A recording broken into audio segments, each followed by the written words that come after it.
Today is an exciting one for me. This man who's next to me, Paul Ibiza, when I was coming up in 1989, working on the markets in Wood Green, going to Music Power Records in Haringey, this man's name, Paul Chambers, not Paul Ibiza, was ringing around Tottenham, Wood Green, Haringey, fantastic Ibeefa parties with 2000 AD at Goodsway. This man is legendary, right? And what I love about him is he speaks his mind. He speaks his mind on the history of rave, hardcore, jungle. And there's not many people in the world of promoting who can say their service to promoting is unbroken from the moment they started till this day sitting here. Paul, welcome along to the new studio. Love the it. new Love studio it. Love it. for Thank the you. Rave story. Honoured to have you here. Thank you. And what I love about you being here is we had your brother Pat, That's Mad right. P, Top That's Buzz. right. That's right. And you phoned me and said, Dan, there's loads that he got wrong. That's right. I'm not saying you got it's just old age. Just old age. Old age. How much younger are you? He's 5 years older than me. 5 years older. Yeah. And we share the same dad. He's my half brother, not my step brother. We share the same dad. Wow. He had some stories. Yeah. Do you know what? He had some good memories about you and him. He could really... Yeah. And we was DJs as well. He'd forgotten that. Yeah. He was Mad P. I was DJ Static. Yeah, So he's forgotten that. Yeah. And he's forgotten that I was on RJR with him on Fat Man's radio station, Yeah. with Fat Man International radio station, RJR. So he's forgotten about that. But that's all good. Well, you're in there to fill all those North London fantastic Ibeefa That's right. gaps. So listen, I'm going straight in. Go on How then. did you end up breaking into warehouses and putting on proper acid house warehouse raves in North London? I'll tell you how it all started, that breaking into warehouse and things like that. It started with souls, when I was doing all the soul parties. Right. With a lot of people don't realise that I know George Power from Kiss FM, the founder of before anybody else before that. So he was the first sort of guy doing all these, well, not running the radio station, to say. Yeah. And he was running some club nights down at Camden, Electric Ballroom. And also he done crackers in the early days. But I was too young at this stage. I met him later on down the line. But yeah, that's how I got into the soul part, because I know Paul Anderson very well. Because me and Paul Anderson, like my brother said, we used to roller skate. Yeah, and you still roller skate, Yeah, still to this day. I said to your brother, I remember working on my uncle's fruit stall in Wood Green. Okay. And Paul Trouble Anderson would go up and down on his roller skates. That's right. But long before he was a DJ, there was no DJ. Cause I didn't know he was a North London. Yeah. But lad, so you know the end. We weren't DJing there. We were just roller skating, having fun. Yeah. There was nothing about any form of DJing what happened. And then we would go to all the soul parties. Remember the club up in Southgate where Froggy used to play? Right, I've seen all the videos. Obviously, I'm even younger than you, and you're younger than your brother. I forgot the name of the club. That club in Regal, was it? I've seen all the videos. Southgate, right opposite where Jason King lives. It's right where Jason King lives right today, opposite it. It's the mark the safe. But Froggy used to play there. Right. And we used to go there with Paul Anderson, just for dancing. Remember, I don't know if you know Dancing Tony from We Love Soul? From Soul to Soul. Right. There was Dancing Tony, that's the Zoo Boys. I'm gonna take you right back. Right back. Right. So you got the Zoo Boys, who are Bobby and Steve and Mikey Baldwin and Tony. Yeah. They're two was running, because they were part of the Kiss FM lot. Yeah. And what happened was that when we was doing all the parties now, Paul said, I want to be a DJ. I want to start doing DJing. And I said, yeah? He goes, yeah, we should start doing parties. I go, you know what, mate, I'm in. Yeah, what year? We're talking about, when was the riot? Riot was 1985. We're talking about 81, 82. 81, and that was when you first started putting on parties. Yeah. Wow. Yeah. But at the end of the day, my first party I really put on, I was 14 at the time. Right. With my dad's, it's a youth centre where I live. And there was a little youth centre. My dad had the sound, because I told you, my dad had the sound. I said, Dad, I want to put on a party.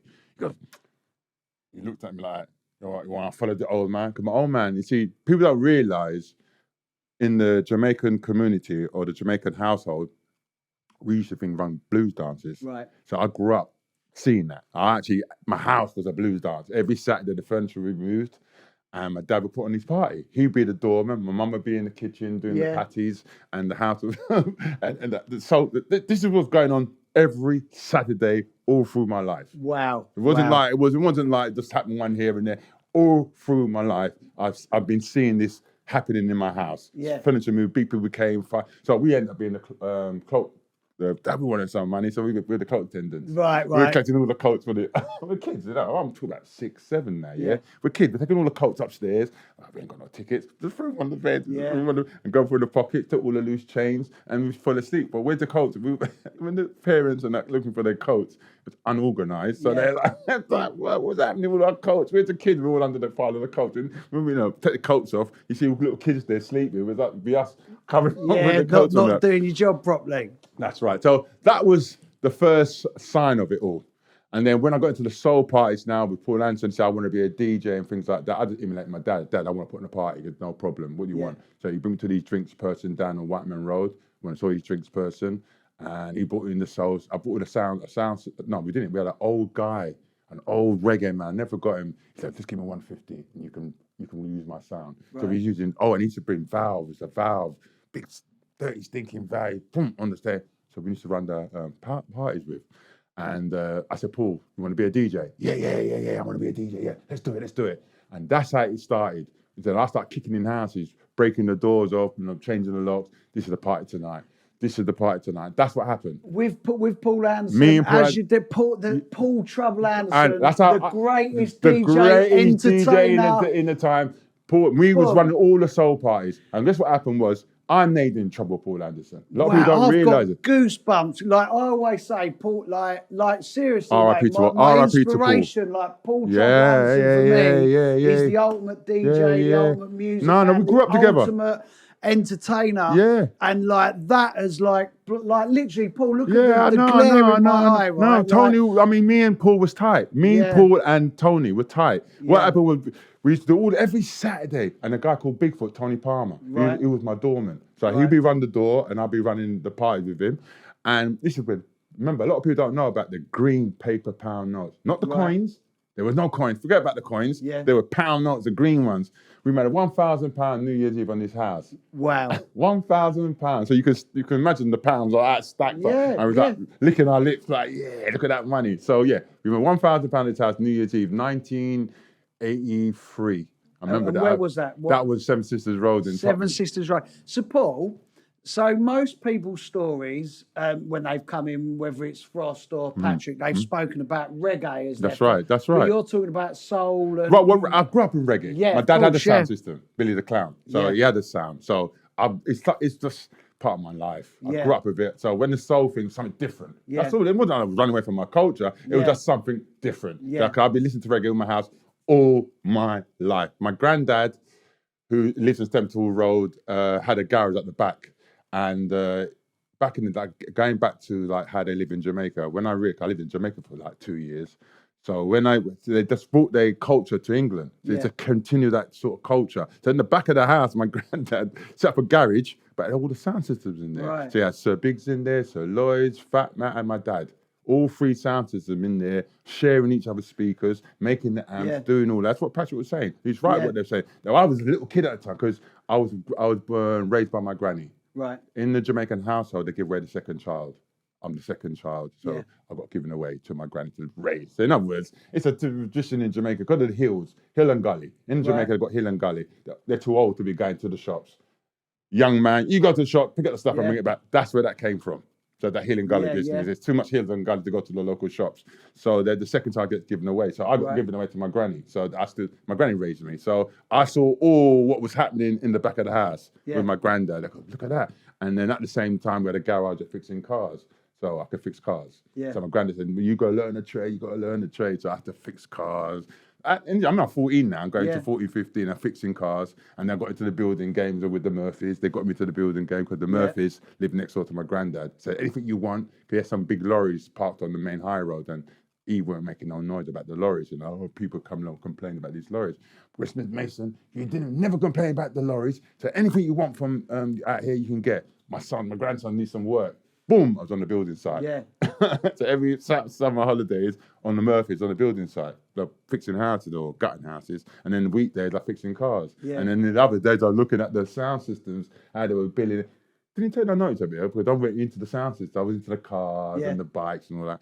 But with the sound system, yes, they were in my house, making speakers, but playing at every Norwich, places like Norwich. Coming with, that's when I first saw the box van. They came with they're all like church vans at first. Took all the seats out, but it was too small, so they came around with a box van. So like, what big van now? And they all piled up in the van, and off they go and do their thing, and then boom, that's how it all started. But that's how I learned the trade, through my granddad. Through watching My granddad, my dad, all know each other, all the bigger, older head talking about who's going to hit this sound they're going to play tonight, who they're going to sort of lick down tonight, what sound they're going to drop tonight. And so, 'cause remember, the sound system then were a more party sound systems. There's a lot of difference between root sounds, party sounds, and MC-driven sound system. Right. My dad was more of a party sound. Wasn't driven by MCs. So do you think that's what inspired you then with the soul? And That's right. And the That's raves right. That's right. It was all about That's right. That's right. Because I wanted to dance and come away from the reggae was like chinkum, chinkum, chinkum. Right. But with the soul thing, you can move, express yourself a little bit more. Did Paul Trouble Anderson have a big influence on you as well with his taste of music, or was Not really? Was he just young like you? Yeah, we were young. You're just young, so I didn't really.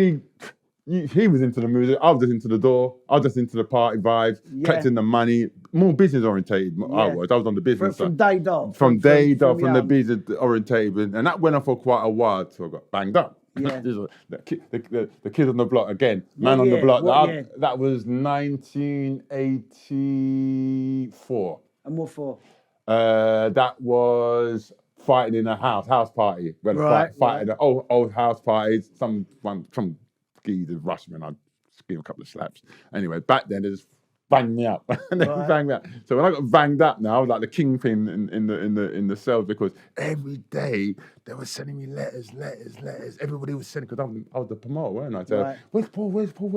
They all say he's banged up. So everybody was sending me letters and cards and that. And the prison school goes, "Who are you, mate? Who are you?" He goes, "Every day you get a letter." For 2 years, 2 years this went on for, right? Every day I got a letter. And so when I came out, the whole landscape changed. Yeah. Paul was doing different things.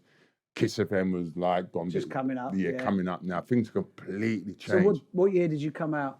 So you went away 94? Yeah, I came out. So if I went away 94, right in the bang in the right, so that'd be 85. 85, right. Was you inside when the riots were on? Yeah. So I came out right at the tip of it. I was there, but right at the tip of it, the end of it, November-ish I came. No, not November. Right in that happened in October. Right on the tip of it.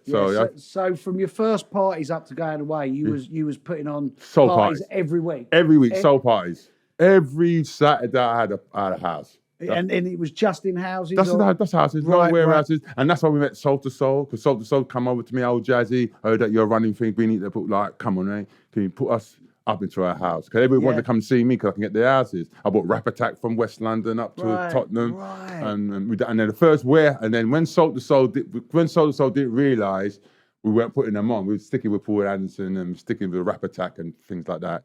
They started to branch over the African Centre. They found the African Centre, and they found the big warehouse in King's Cross under the arches where the car was used to be. Now it's the Euro now. But right where the Euro is, there were arches, big arches. I went in there, Soul to Soul was played in there, big. That's what I saw on a big scale. Right. So look at this. Wow, big warehouse. Look at this. And I was watching the whole setup. I kind of knew Jazzy, but he weren't talking to him because I didn't let him get onto the house thing. So he's moved on to the warehouse thing. So when I saw that, I said, flip it, this is big.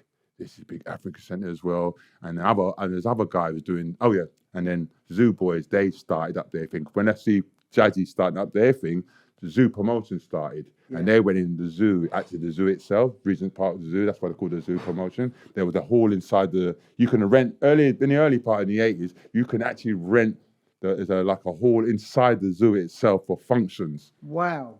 You can actually rent them in there. So that's why they're called the zoo promotion. The zoo, right, okay. Because they were in there. So we are getting jewels here, mate. I told you. From like real like roots before house. But that's what I'm saying to you. This is what I'm saying. This is the soul. This is the, yeah, the soul was actually loving it. The soul thing was doing the same thing as acid and thing, but just like it did it. You wasn't different music. Just different music, different timing. Because I remember the time when Jazzy's brother was saying, "I don't want acid lot in," because that's what soul started to rise and acid started to rise all at the same time, and well. He was declining, and this was coming up. Yeah. So he didn't want that mix going on.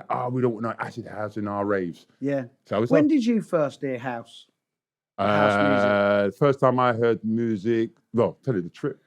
Right. The story. Right. Okay. That's when I knew what was going on, because I remember I'm a soul head. Yeah, so house, so someone goes, Paul, the trip. What's it? I'll tell you what happened. Rumton. Do you know a guy, DJ Rumton? I know the name Rom Tom, yeah. You did that, Oh No, Sugar Babes. Yeah. Yeah. And Johnny and Donny E and that lot, right. that little clique, All Saint Road. All Saint. Well, I was know Rom Tom very well. There's a place in Stoke Newton called the Cotton Club. Right. That was proper soul club. It's a gangsters club, really. It's a little club, but it's like 150 people or 100 people, no more than that, because it's really small. But it's run by gangsters, so you got to be the face, otherwise you can't get in. If you're someone off the street, no, not coming in. So I was the face. I went in there. I'm in there, I'm minding my own business. And a guy walks in, my friend Duffy, my dude, comes in, but he was acting weird, man. Because we're only smoking weed and drinking beers and champagne, but he was acting weird, man. He was acting extra weird. He was like shaking his head, and I looked at him and I thought, Duffy, what are you on? Yo, man. You don't know the new thing. I go, what are you talking about? What are you talking about? The Ecstasy, man. Ecstasy. Ecstasy? What's that? He goes, yeah, the new thing, £25 a pop, £25 a pop all day long for you. And I'm like, mate, he's going, ding, ding, ding, ding, ding, ding, working out figures in my head. I go, huh? I said, where do you? He goes, go to Astoria. They're called The Trip. I'm going. I'm not going there until I get some ease. So I said, I'm not going. So, but eventually I went. When I went there, this when I first acid, had that house music, acid, and I think it was who was under that, Nicky Holloway, Pete Tong, and all that lot. It was that early, the very early, early 88, early, very very early, And them lot was running things, and all I saw was acid. Yeah. There was no black boys in the club. It was just pure white guys doing their thing, popping up the thing. I was going, look, man, we can make some money out of this. So we started going to see Duffy, going down there doing our thing. Right. And we just caning it, just doing our thing. And we started following the trend. When you say caning it, doing your things, serving up. Smarty, doing our thing. Running around, doing our thing. Yeah. And in the whole building didn't know what was going on. No one knew what was going on. When the crowd left, they used to go to next door to the car park, the YMCA, go downstairs to the car with the speakers and it was raving downstairs in the car park. Then we would leave there, we'd go down to the Busby. There's a club next door to the store called the Busby, being there, So the whole thing was just news. No one knew what was going on. And then because I just went, for that year, I just went on a raving buzz. Yeah. See, I didn't take my pills, went out raving, put my pills, and just raved the whole year. So Paul, sorry, just to interject there, because obviously you said you was in prison when the riots happened. That's right. Which is a completely different landscape to you discovering ecstasy and this scene. What was it that really like buzzed you up about the acid scene and made you go on that, like, this is amazing. Well, after the world that you experienced. That's right. What happened was, it was when I went to Shaftesbury Avenue. Not the Shaftesbury Avenue. Yeah, Shaftesbury Avenue. Rat Pack. Right. I went to Rat Pack, one of Rat Pack's raves. I said, there's a rave in Islington. I goes, yeah, let's go Shaftesbury. I flew down there and I went in a lift. It was an industrial lift. I'll never forget it. I went in there, went in the lift. Down to the baby. When they opened the door, come on. It was heaving there, boy. It was kicking off in there.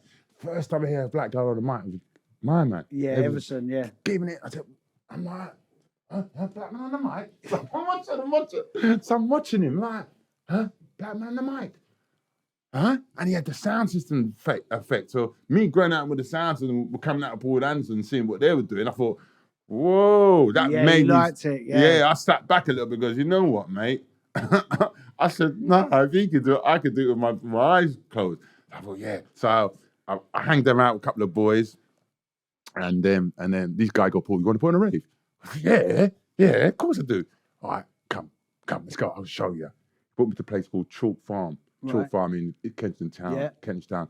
Look, you got disco down the bottom. A guy used to do car discos.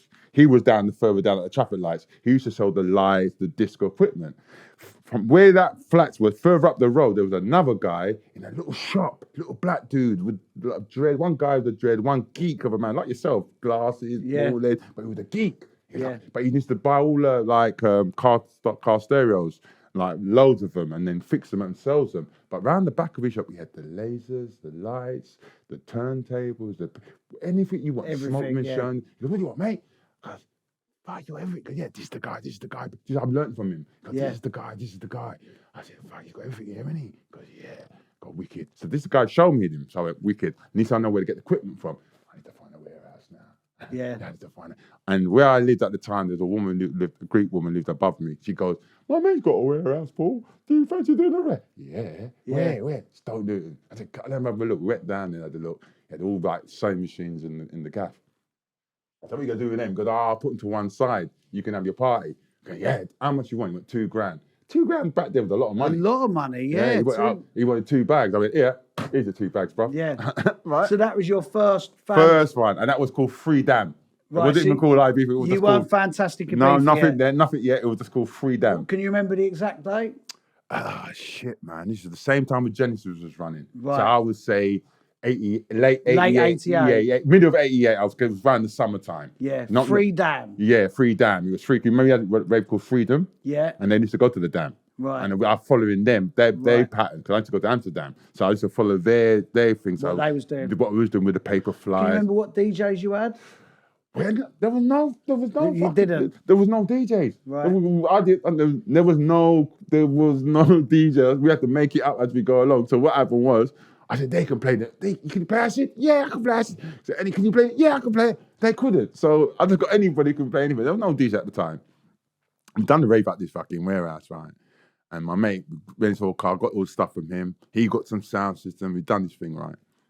And it was chaos because I took the E's. I started taking E's and I weren't really paying attention. You was like, right. And loads of people turned up. Like people turned up. I went flagging. I knew where to flag, certain place to flag. I mean, it was only Rave was there at the time. Sunrise just started, so there weren't many places to flag. A few little dems here to flag, and Rat Pack was there to flag. He was doing these on a Saturday, so I can go down and flag. But there weren't many places to flag. So it was like when he says flags, he meant flyering. Flyering, yeah. And were they written? Flyers you'd written on, they weren't. Not a piece of paper. Yeah. Just a piece of paper and little sunglasses on him, right? Because just hand drawn.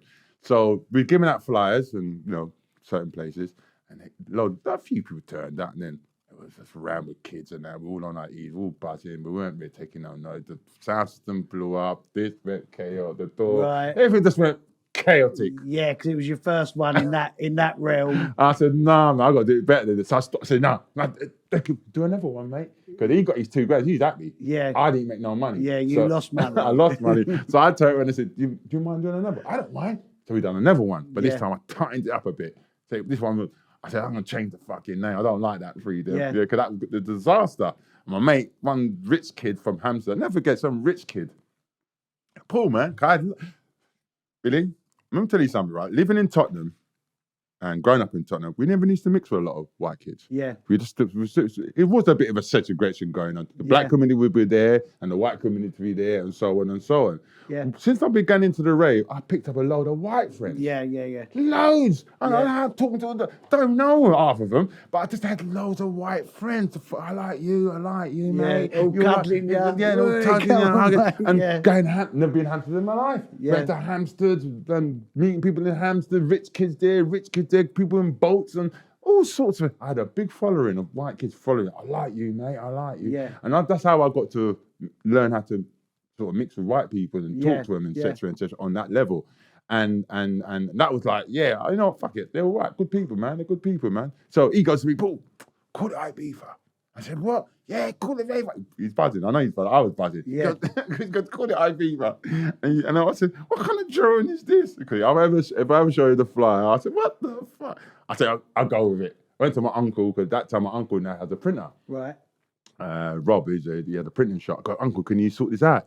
Bloody, what kind of Ross Clark thing is this? Because it's a Jamaican printer. What kind of Ross Clark? I don't know. Some guy done it, and he done something. He printed loads of them, and we cut them out. We went out flagging, and that one was all right. Your first fan. Yeah, that was your first fan. Was it just Ibeefa or Fantastic?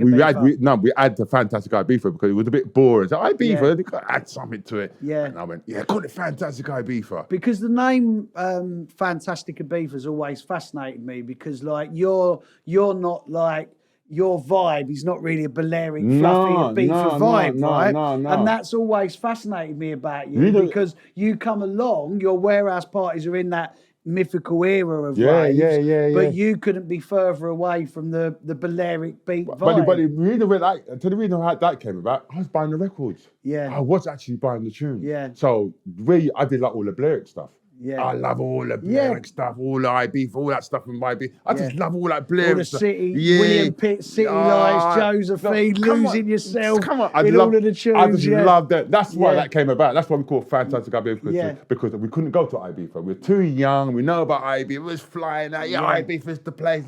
And I was like, we can't go, man. We ain't got no passport. We're all young. I said, fuck, we call ourselves Fantastic Ibeefa. Right, there you go. Now I know. That's where it came from, because we couldn't go out. We couldn't fly out, and all of we love Ibeefa. We knew what it stands for. We knew what it stands for. We wanted that rave. We wanted to follow that pattern. Yeah. Because we're just raving every weekend. Do you know what's really interesting about that? And we'll get onto it further down the line. But you said I'm a geek, and I am a musical geek, right? I see that. How like your influence over jungle. That's right. But obviously you're saying here, like, you had Ibeefa was a big vibe to you. Yeah, I loved it. And ultimately, even though you never went, it really eventually went. But it really influenced your raves everything. We just at that time. Because all right, it did, because all that was with just raving, and I knew where all this come from. It came from somewhere. So and the music, and my mate goes, play this piece this weekend. So I go, this Ibeefa's big, man. Let's call ourselves.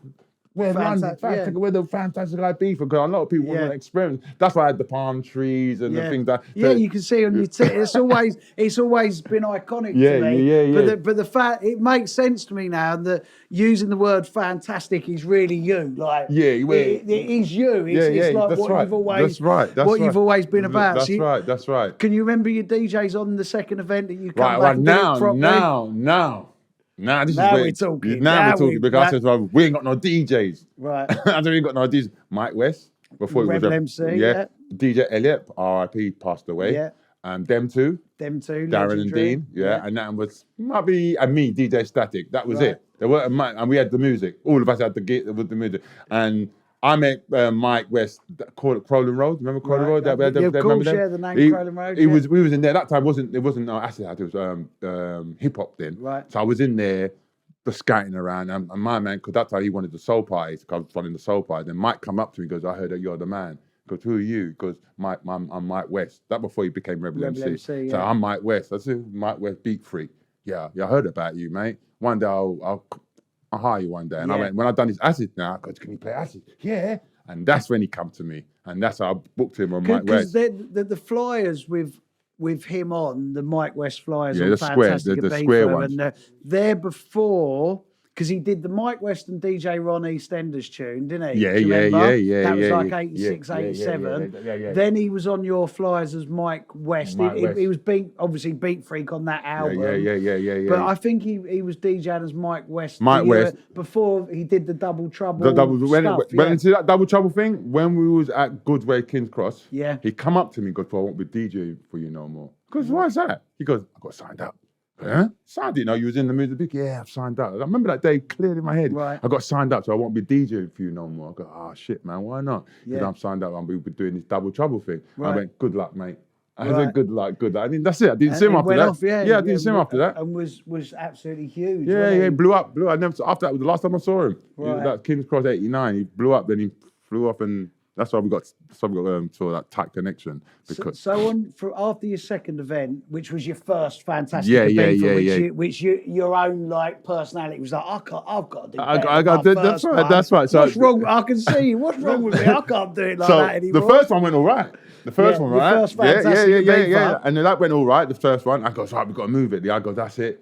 And I moved to the BP petrol station on Stoke Newington. This called Musical Village. It's like a black centre behind. If you go on Stoke Newington now, it's still there. Mellow Mix, that's it. Mellow Mix. It's behind the BP petrol. It's actually a black community centre behind the petrol station. It's still there to this day. Right. And it's like halls, and it's got halls in there, like community halls.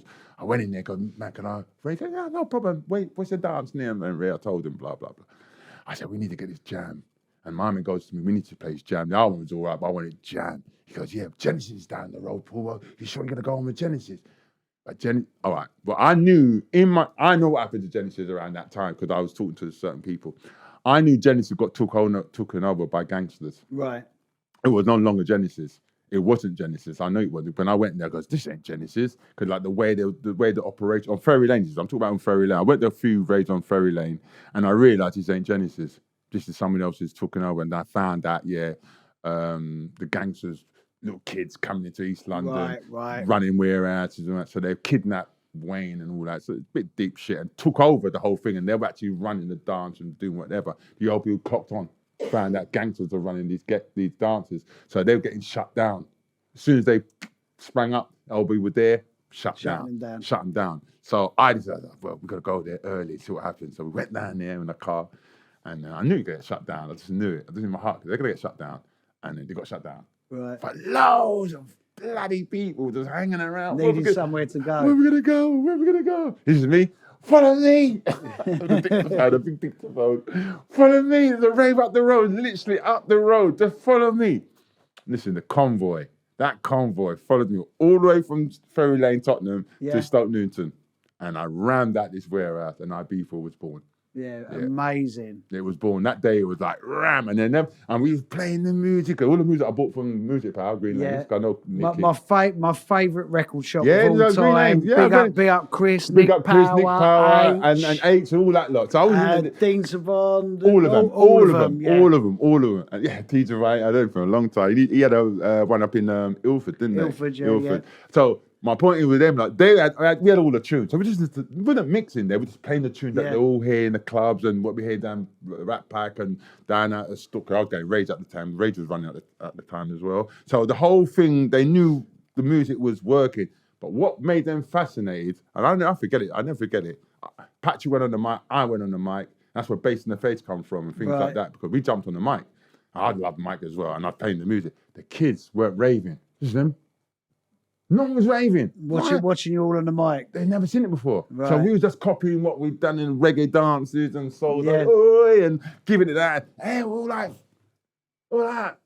And the rave man, nobody was dancing. They were just like in awe. Fixated with the MC. Yeah, they were for like 2 hours. They stopped raving. Like the whole dance was still. Yeah. But we had to kept on playing the music and kept on chatting. And they was like, wicked rave. When's your next one? And that's when, and then I met Phil.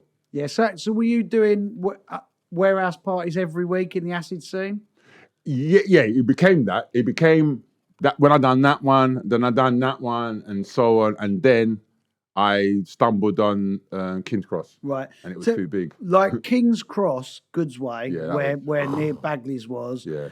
In North London, that was mythical of the time, wasn't it? That was like East London had Genesis. North London had Fantastic Ibeefa, 2000 AD. That's right. And Joe as well was around there. Yeah, Joe Labyrinth was doing his thing. So tell me about the whole Goodsway parties, the size of it. I want to know everything. How you found it, the setup. I also want to know how you managed to keep all the gangsters out of it. I want everything from you. Okay, all right. Here it started.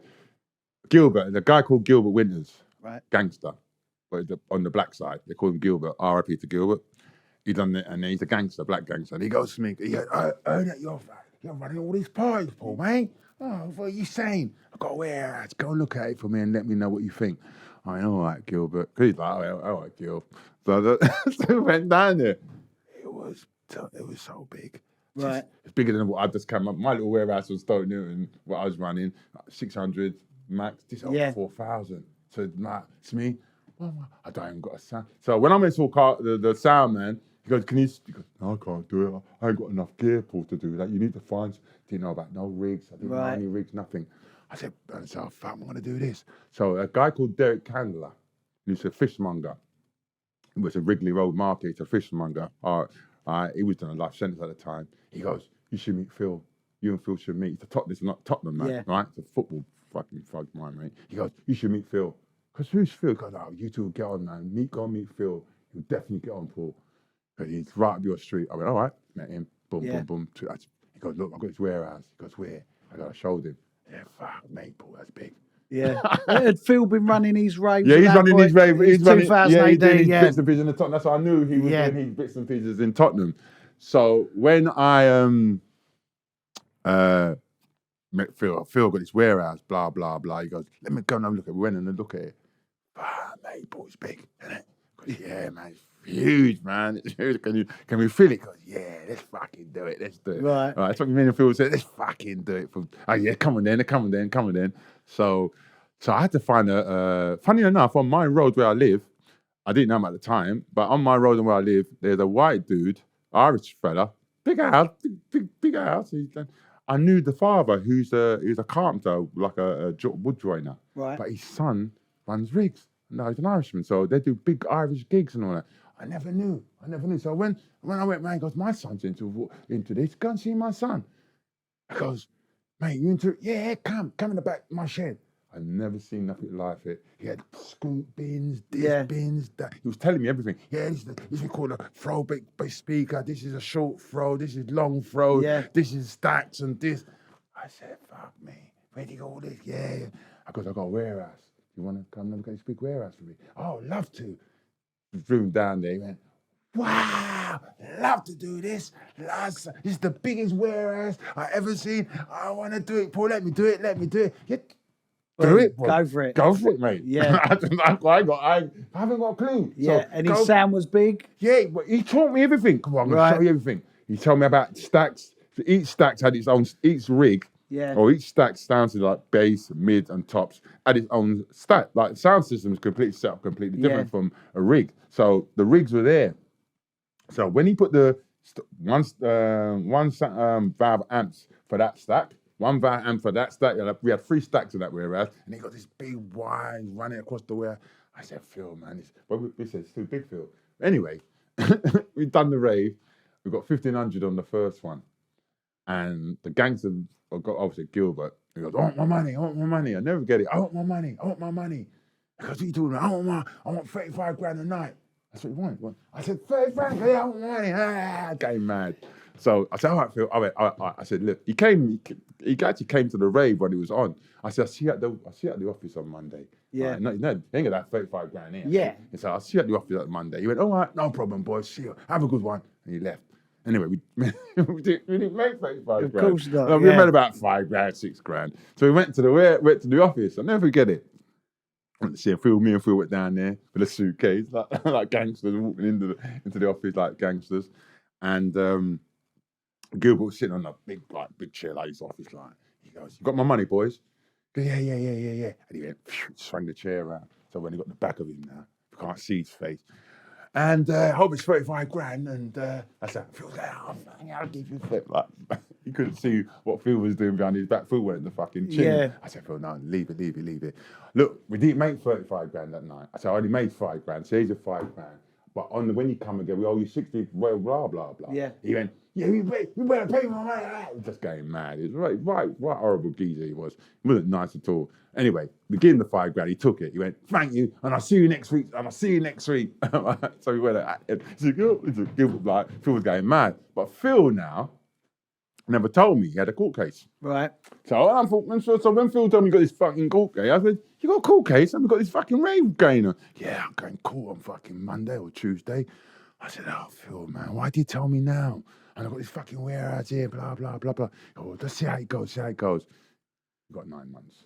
Yeah, because he always tells me that like you lot were ramming out this Yeah, party, and he yeah. was in prison and couldn't experience what you lot had created. So what happened was he got banged up now. Yeah. So the whole thing, I didn't want the promoting thing. I was promoting anyway, but I was a DJing at the same time. Yeah. So I wanted to DJ and express myself with patting the mic and sort of go down that road, and he feel to do all the like running around in the warehouse. Yeah, and looking after it Yeah. all. But what happened was when we realised when he's not around, I thought to myself, who's running the door then? Yeah. Who's fucking running this rave? Who's actually running this rave? Where's everybody? Everyone's out of their head. John, his partner's out of his head. My friends are all out of their head. Pat's out of it. I'm out of my head. They're all fucking, and the whole rave just running. But I don't know how this rave is actually running. Because the first, I mean, this is the second one.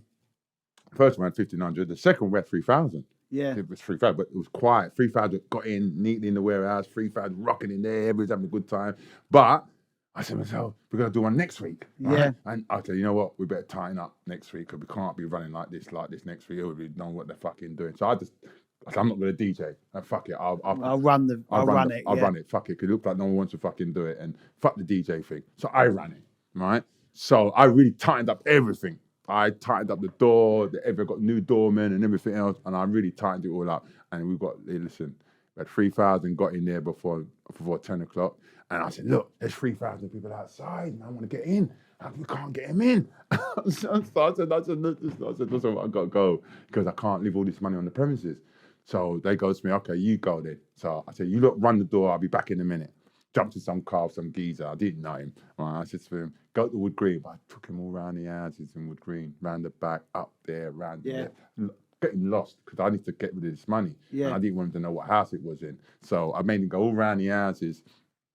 I had this like big black bags of money, and I got him like jumped over a couple of fences, got to the house, hid it in the washing machine, ran back a couple of fences, back in the car. You ready? Let's go. When I went back to the warehouse, who's this?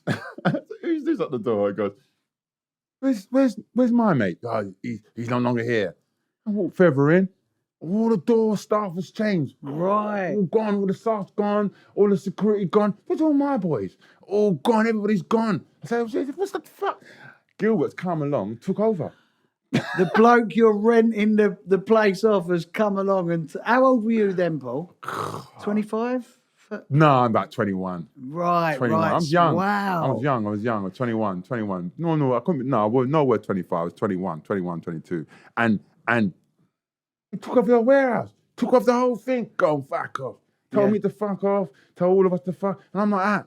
My mouth open. Phil's not about. So I'm like this. What the fuck am I going to do here now? So I looked at my mate. I looked around the room and go, you know what? Fuck this. I can't make him rob me. I can't make him rob me because he's going to rob us tonight. Yeah. I can't do it. So I said, him, you come with me.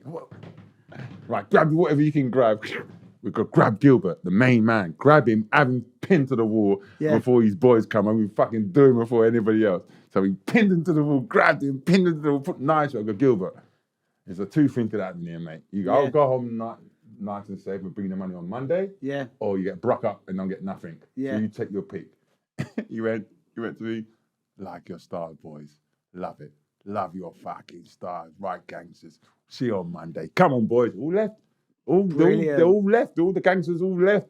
Left us to the party, cracked on, went to see him, gave me 35 grand, and we became best friends. Wow, yeah. He respected you because... Yeah, from that day, he respected me. Nobody could trouble me from that day onward. Paul Ibiza, nobody could trouble me. Yeah. Nobody. How many weeks did you run in there?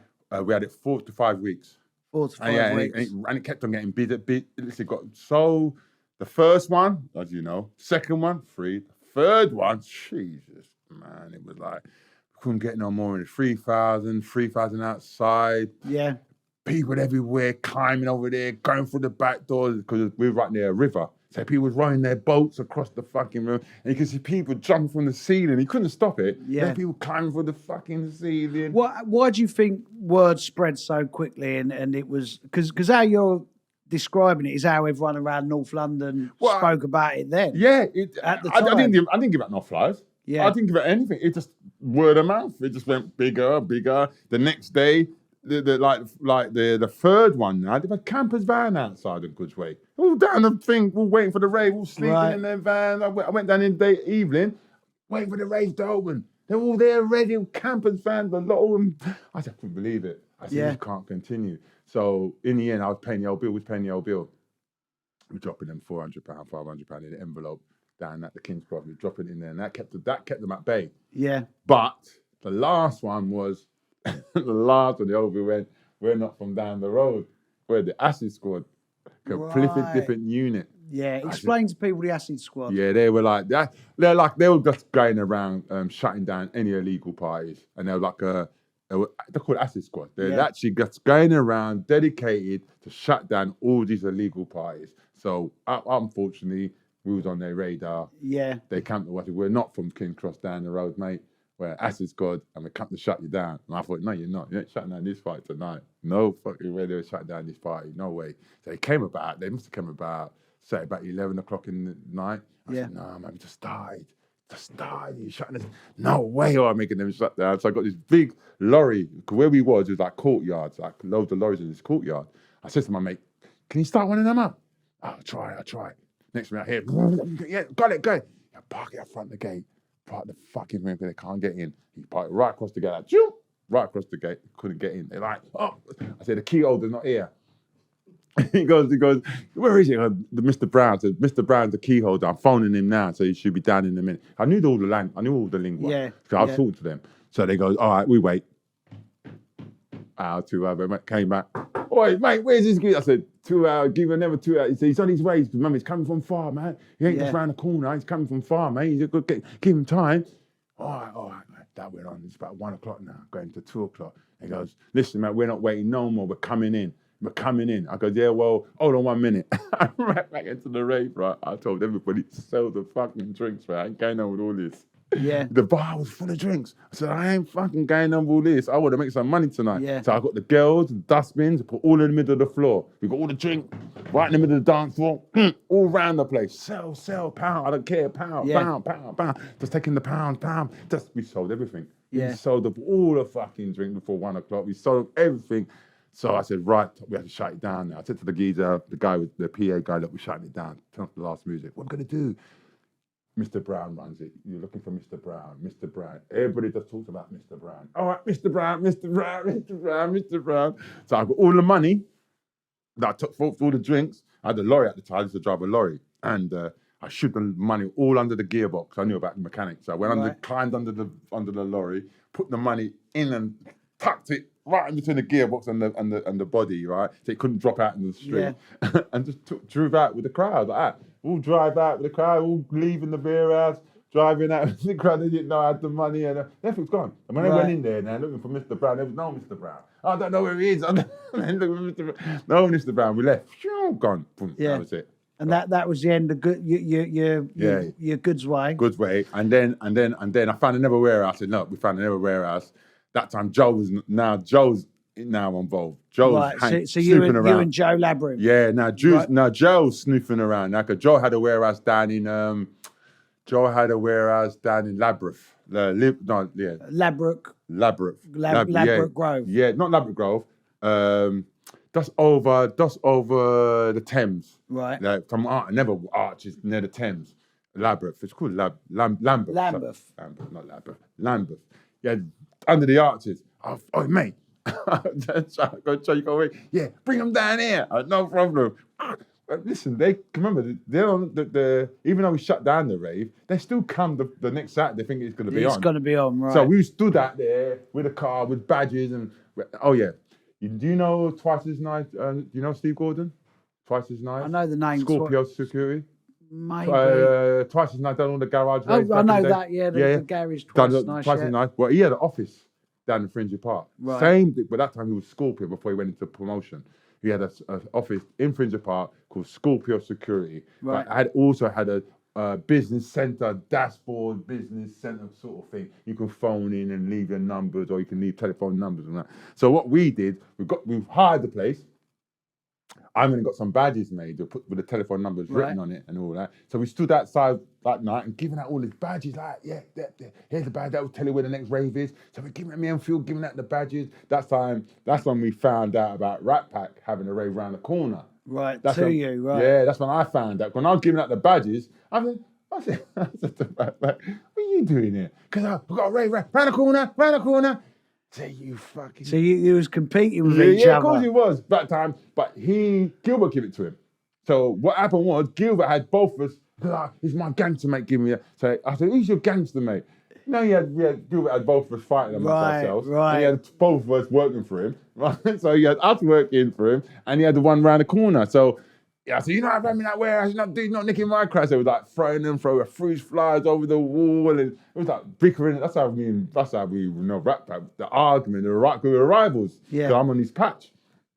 Anyway, but we're working for the same guy. So in the end, we just became best friends. But at the time, it was like we were fighting. Yeah, rivalry between you all. Yeah. And threw the flies over the. I remember that. I remember it really, really well that time. And that's how we sort of like when we left, and that's how we just grew by being in that warehouse. That really made us where we are today. Give you your name. So the Labyrinth parties, Labyrinth and Fantastic Ibeefa. Yeah, and that's when with the badges. The same thing when I talk about the badges. We send them all up. We say, right, don't worry, Phil. Well, no worry, Joe. I'll ram at your warehouse.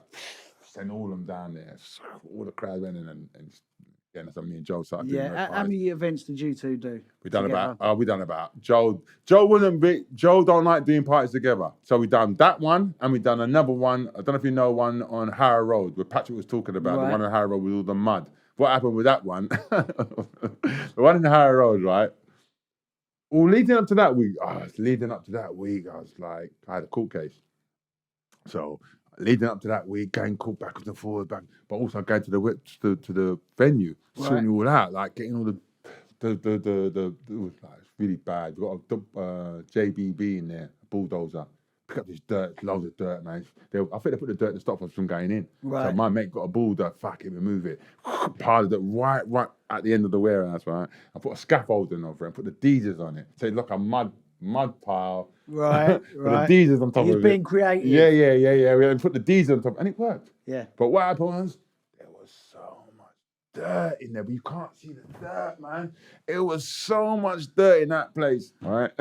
Like, when they come in the morning, when people down there, in a round circle, everybody had it. Everyone off their face. Black or white or orange, you all had this round circle right there. Because the dust, we was kicking up the dust. We didn't realise the dust was kicking up. And we're raving in there, all that dust, not realise it's dust in there. And everybody came out black. Yeah. Soot on them, all dirt. And I'll never forget that rave. And I got locked up on the Monday. Monday I was gone. And what was you locked up for? American football. Yeah, this could be a weird one. Yeah. Go on. Me and 5-0. 5-0. Hang on. Yeah. 5-0. You and MC 5-0 got locked up for American. Me and 5 used to play American. 5-0 got us into American football. I blame 5-0. Because 5-0, I used to play. I just like sport. I like sports. Yeah. So I used to play for Fringer Park. They're called Fringer Park something. No, they weren't called Barbary. They're called Fringer Park something. I used to play for them. Right. And then 5-0 used to play for the Hackney Barbarians. And then he goes, Paul, come play with us, man. That fucking shit team, come. I said, yeah, come on then. So I joined Hackney Barbarians with Rodney and a few of the Hackney men. They're rough. Fucking Hackney Barbarians were rough, man. So we went to Chelmsford and didn't know the whole bill. So we're in Chelmsford now, playing American football now. And there's a guy in there playing. And I'm on the sideline, and he goes, yeah, fuck, get in the black bars, going on. But he take no notice of him. But a fight broke out on the pitch. Right. A big fight broke out with one of my guys, broke out, and that's it, fuck it, this is my time to clobber this geezer. Been nigging me on the line all fucking day. I whack him with the helmet, bam, whack, knocked him out with the helmet, and it just kicked off. They're fighting over Bill. We don't realise. They're fighting over, these are all like, they're both the police. They're actually fighting police. We didn't realise. We just thought there's a normal bunch of fucking boys. But we're all, half of us are football hooligans. So we're just fighting, battering them. I'll never forget it. There was one kid walking around with a camera going, he was right in the thick of everything. They're taking pictures. And some guy, get that kid. And they grabbed him and reeled out the film. Yeah. And but he already took a couple already anyway. So he got away with a couple. Anyway, 6 months fucking later. 6 months later. Door, man. Yep. Your what was it? Public disorder and affray. Right. That's what they nicked us for because loads of us. And how long did you go away for? 18 months. Right in the middle of the rave. I'm going to show you. No one knew this. No one knew this. I'm going to show you what happened. 89. All this is happening in 89. Hang on, I'm just thinking out loud, right? Go on. But there was fantastic Ibifas in 1990. Yeah, I know there was. That's what I'm going to show you how that happened. I'm going to show you. Listen to this. Because no one knows this story. Nobody knows this. This has blown my brain because... Nobody knows this story. Is this like a Phil story? No. Inside? Yeah, like, hold on. When I got banged up, right, for Affray, they banged me up. They goes, going back and forth at Chelmsford, Nick, with Chelmsford fucking Crown Court, had me going back and forth, the same time that Rave was on. Anyway, the judge goes to me, I've been misinformed to my barrister because one person can get done for a fray before you need 3 people to get done for a fray. Right. So and also a public disorder because Right. it all come off the football hooligan things. So what they're all getting away. One man gets away. You need 3 people to call this public disorder. Yeah. Also, you need 3 people to cause a fray. So now they changed the law that one person can get done for a fray and one person can get done for a public disorder. So they had this thing hanging over my head. They went for the House of Parliament. Come from now, boom. All my friends got off. I'm the only one who couldn't get off. So, Right. Mr. Chambers, you seem to be unfortunate. Bang, give me 18 months. Right, give me 8 months in my bumper. Right. So when I went to the prison, I go, how long have I got to do? If you do 6 months, you'd be out the same year. I said, keep your head down, Mr. Chambers, you'll be out. The phone does come in. Phone my missus. Right, run the raves. I run the raves from prison. The books are coming up every Saturday. All the books are coming up. That's when I realised who was robbing me. That fucking cunt's robbing me. Went when I come out. Yeah. So nobody knew. So no one knew you'd gone away, but your missus at the time... Only my missus and a few other people knew, and they were running my raves. The raves were still running while I was in prison on the phone. They had to bring the books up to me. I could see the books, see what's going on. Then I ran out who was robbing me. Man was robbing me. I go, don't worry. My missus goes, he's robbing you. He's robbing you. He's robbing you. I go, don't worry, leave it. I'll be out soon. I came out, when I land, I got the 6 months. Get me down. You got your pro, your jam roll, mate. Wicked. Jump. I remember, November the 13th, I land. I never forget. 1990? No.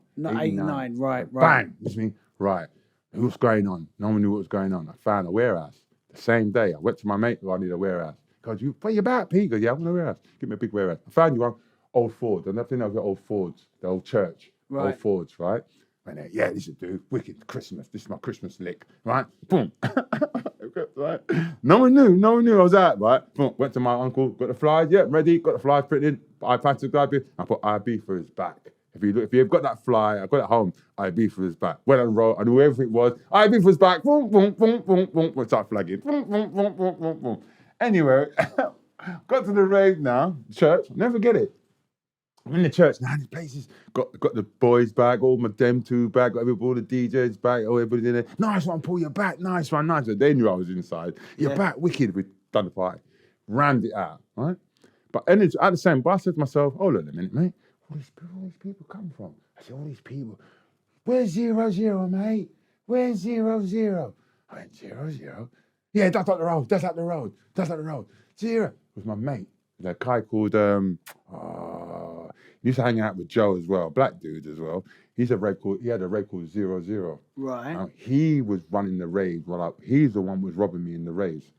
He was my ex-doorman. He was one of my doormen, really, right? But he had a rave called 00 with the never doorman from... Remember, these are all doormen running these gigs and gangsters. Yeah. So the doorman who runs Astoria, I don't know if you know, Judge of Rolls Royce. I forgot his name, man. I can't forget his damn name. Anyway, that guy at Astoria, he drives a roller.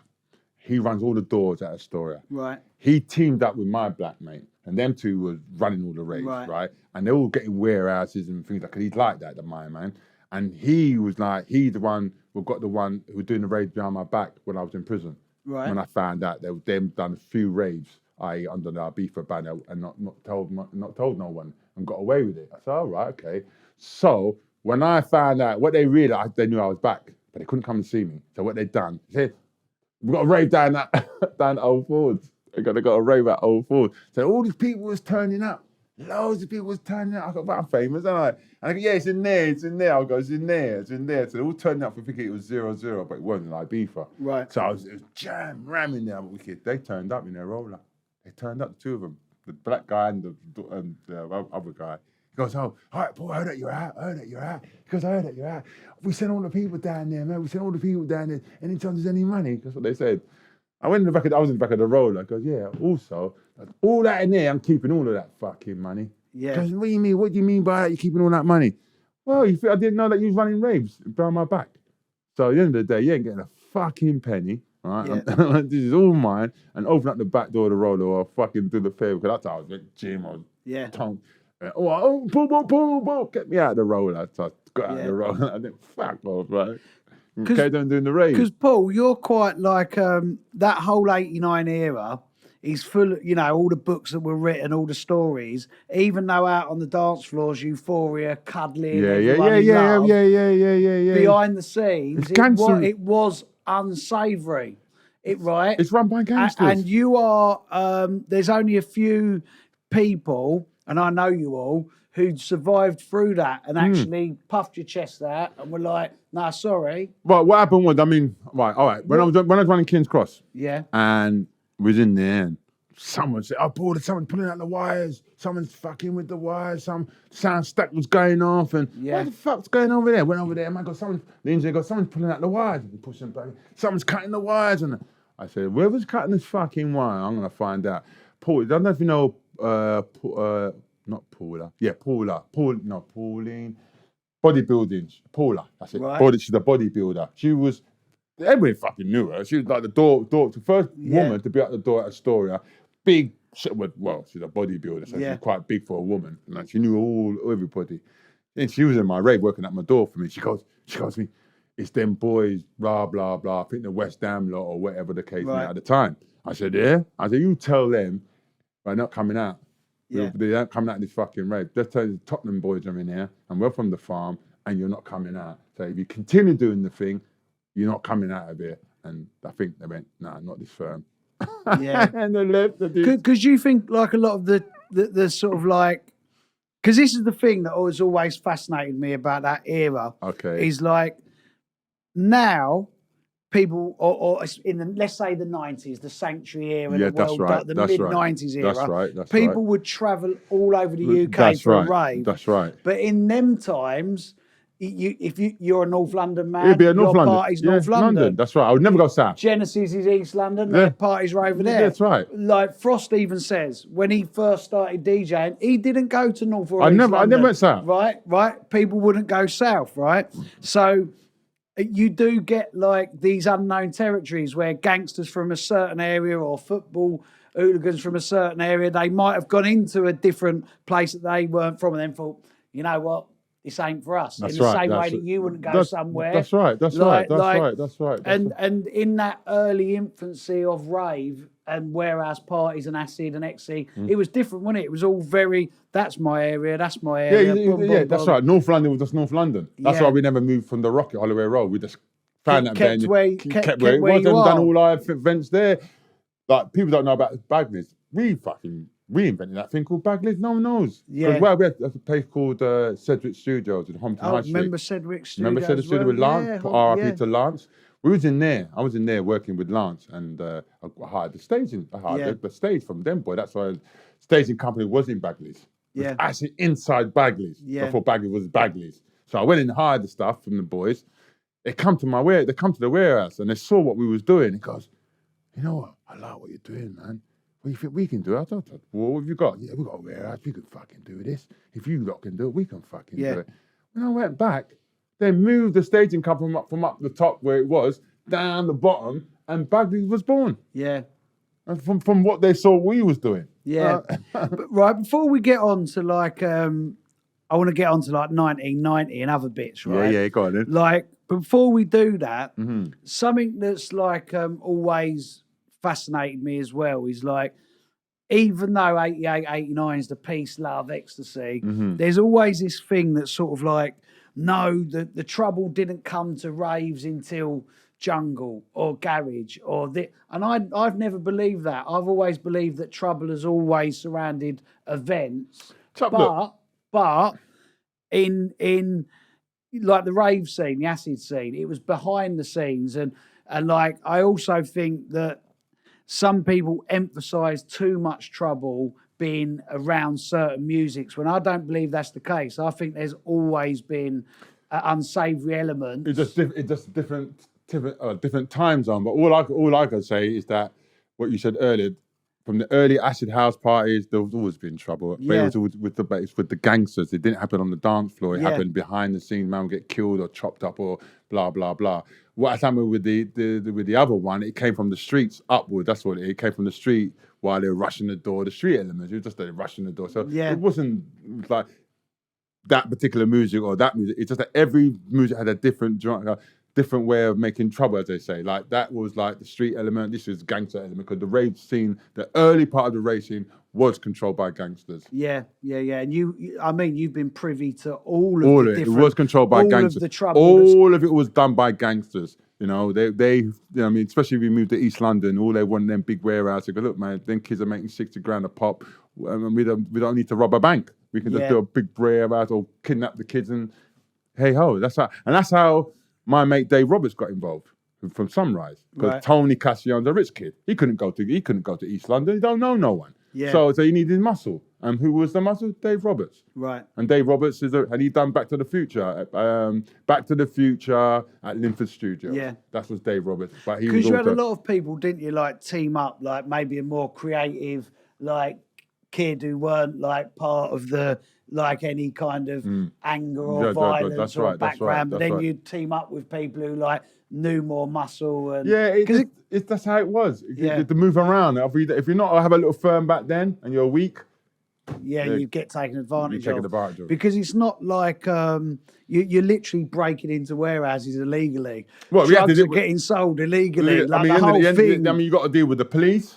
Yeah. And you got to deal with the criminals. Yeah. And you got to deal with the gangsters. So you got the street element gangsters. You got the gangsters running the rave. You got the little cats in there robbing the raves, and then you got the police that got to deal. So you do all these different elements you got to deal with. Yeah. And if you haven't got a firm of your own to keep certain things under control, then I'll be finished a long time ago. Yeah. Because a lot of people like. The thing that always, let's just take 1989. Mm-hmm. It's 12 months. Like if you think at our age now, time flies by. 10 years feels like a year at our age now.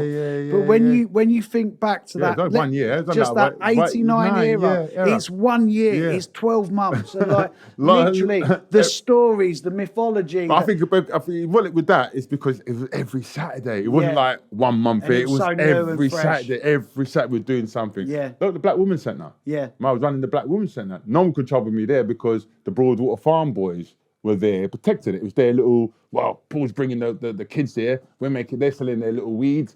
And why mash it up? So no one could really go, nobody troubled at the Black Women's Centre. I had that run for the whole of 89. Not one trouble. Because not many, like if you was to go and look at the sheer amount of flyers from 89, not many promoters actually stayed on long term forever and like literally forever. Very few. Right, before we move on, can you remember the tunes that were getting played at your warehouse parties? Like tunes that were like summed up, Fantastic Ibeefa, 2000 AD, your teamings up with what stayed in my head was that, what stayed in my head, a couple of them stayed in my head. This is Scar. Yeah, what? Longsy D. Yeah, Longsy D needs more love, Paul. No, that's Scar. This is Scar. That tune was bad. So that whole acid era was, like I say, was such a short period, but it created so much foundation. That's right. So much energy, so many different. Like you think of how different your personality is to Phil. Right, so many. I think that the ease that done it. Yeah, that settled everybody. I remember this. I mean, a lot of people don't realise half of the Ravers are football hooligans. Yeah, half of it, but they're all loving each other. Yeah, I couldn't understand why that Chelsea love him and that West Ham love him. But look, when I was running Jungle Splash, I still people don't realise I had never rave because I was still from the rave game. Yeah. Jungle Splash was a new toy. Yeah, but the rave scene was something that I was doing anyway. So I had a thing called Orgasm. Yeah. I was running that long beside. No one realised it was running. Like, I was doing Jungle Spice, but also running Orgasm under the same rave culture. Yeah. From the acid house thing, kept it going. So it had John Please Woman, all that sort of them DJs. Had them tall John Paul and all that. You remember a record called Kinky Linky? Kinky Malinky. Well, check this, Paul. My daughter DJs, and they've started booking her to DJ. Right. Well, and Kinky Linky. They're about, yeah, Kinky Linky. We've talking about this Kinky Linky thing. Right. What? Let's go. So when I went down and looked at same thing. Yeah. It's good. Yeah. I like this. I want some of this. I'll never forget. No, like, we need a name. We need a name. We need to follow this trendy crowd. So we come up with Orgasm. Yeah. And then we used to follow Kinky Link everywhere they went. So I was going up with this bird at the time, and my mate had to dress up. Went to a fancy dress party. We got some costumes. And we dressed up. I made it dressed up. Like one was a musketeers, like the thing. Yeah. And one was going back to the 18th century with the big wigs and the spot on the face and the big dress like that. So we made some scrolls because we need to get these people. So I went out of the office at the time, at the Ibiza Records office. So we're in the office, and I made these scrolls, big bags of them. Went down on the Thames because the rave was on the Thames. Right. And my mate would buzz. I went in there and had a rave, and a little popped at ease rave. Came out and they went, "Hunger, take a scroll." Yeah. Because I was buzzing, right. I said, you're dropping some gems here, Paul. Yeah, I would never have thought of ever in my life. I go to myself. I said, it works. Yeah. It feels like I'm the 18th century because she's dressed up. We're on the Thames, so everything looks like the 18th century. She's on the Thames. My mate going, Hunger. It threw me right back. It worked. Yeah. So people coming out, we're going, Hunger, take a stroll. So people buzzing, they're taking a stroll. We're watching, I'm in the car watching this happening. We went Monday morning, went back to the office. We waited on Monday, waited Tuesday, waited Thursday. Oh, nothing's coming in. And then Friday, boom, boom. Tickets started, boom. Boom. Yeah. The mainly start coming in. It started coming in. Man, we wanted to put condoms on there, put knickers on there, bras on there. It started coming in. I said, wicked. And that's what I done. When that came in now, I went and looked for wicked warehouses, like film studios, Chelsea Football Club. Yeah, love it. I went high end on this. Yeah. What year? Same year as Jungle Splash. 92, 93. No. This ran 94. Right. Second same when Jungle Splash was running. I was running both of them. Say 92 going into 94. So and then Jungle Splash, I had Jungle Splash there running 94. But I had it side by side. Yeah. So when people didn't see me, I'll sneak off. Yeah, I never knew that. No one knew. Only person who knew was Wallace from Garage. Wallace, I Wallace. DJ'd with John Please Women the other week. I DJ'd with all them lot a lot. Yeah. They're the original house men. Yeah, they're like the house guys. I mean, that's what I'm trying to say. I come from that era. You understand house, didn't you? Yeah. It's like with me, with like, even though the rave scene, all the moon dances, epidemics, all of that. That world of like Clockwork Orange, Centreforce, it's house. It feeds into our original heritage. And so we get it. We get it, that's right. Like, we can't be hardcore and rave and jungle. No, that came later on. All the time. We've got many facets of music to us. That's where it came from. So it's not like it's spawned and split into something else. I kept that rave culture thing going. I was running that long beside, so I was running film. I never get it. I've learned something new here. I was running all guys and long beside Jungle Splash, and this is when I realised what was going on. I tell my missus the same thing. We had a film studio, Sugar House Lane off Bowl. Right. We had a big film studio down there. Big film. Mike goes, do one in here, mate. I said, no problem. Got a film done a Raving there. And was in there. I got a big mouth from one of my props company with a big mouth. I had the DJ inside the mouth with a gold teeth on the prop. And we went to France, got the drinks. I'm gonna tell you a trick about that in a minute. Anyway, when we done the rave, right? I said to myself, you know what? These ain't ravers in here. He goes, what do you mean? They don't look like ravers, man. I know ravers when I see them. These look like football hooligans dressed up. They were all the West End lot in there. Right. Dressed to the booted and suited, all fucking. Yeah. They were in there giving it some. All right, mate. Because at first, when I done all guys, I had all the Chelsea lot, all the Kensington lot, all the rich people following it. Yeah. But as time went on, they sort of disappeared, and I had this new lot coming. I didn't know who they were. It's only when I went to the film studio down Sugar House Lane, then I realised what was going on. It completely changed. My crowd changed like to this football hood. But no trouble. That was all good as gold. Good as gold, man. Yeah, no trouble. I'm saying now, right? I'm saying this now. I know a lot of stuff, and I followed histories, right? You have blown my mind that you used to book John Please Women and them lot. Like straight up. Yeah. You, like I thought I knew most things and most right. You learn something new every single That's what people day. don't realise. That's what I'm saying. You don't realise what's really going on. There's two scenes. There's so much going on. Yeah, like, yeah. You think, that's one scene. That's two scenes. yeah. I come from. That's where I come from. Yeah. That's where I come from.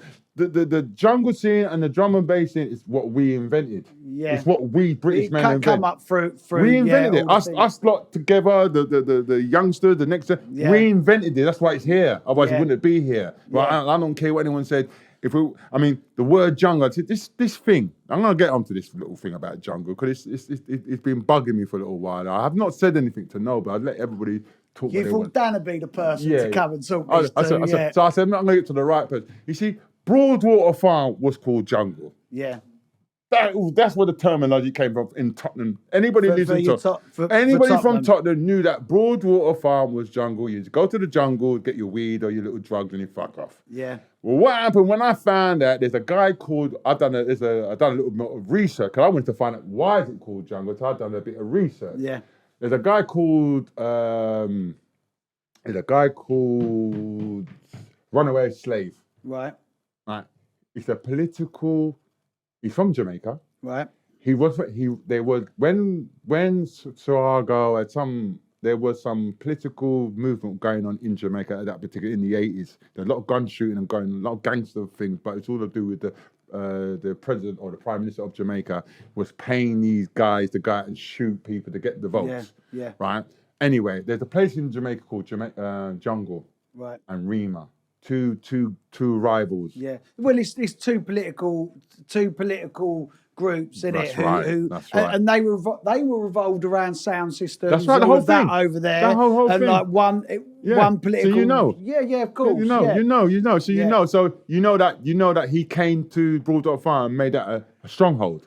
Right. Rastaman stronghold. Right, That's why it was called Jungle. The guy from Jungle came to Jamaica, to England, and went into Broadwater Farm and set up with the political party inside Broadwater Farm. Because Tony Blair went and saw it. Yeah, because what's interesting is with the word like jungle. When I think of the word jungle, right, forget 160 BPM. Yeah, forget about music. Forget that. Aim and Breakbeat with ragga samples. Yeah, forget all that. Put that to one side a minute. If you think we've moved forward quick here to jungle, and I'm going to go back in a second. I know. But when I think of jungle, that moment that you're talking about in like the 80s in Jamaica with the political parties and calling it jungle and you call it you go back to that point when whether it's you and your brother, whether it's Randall on Centrevals, whether it's Frost and Brian over in South London. That's right. In '89, you are all using the word jungle in a different way, but in a different way toward house music. That's right. But that word jungle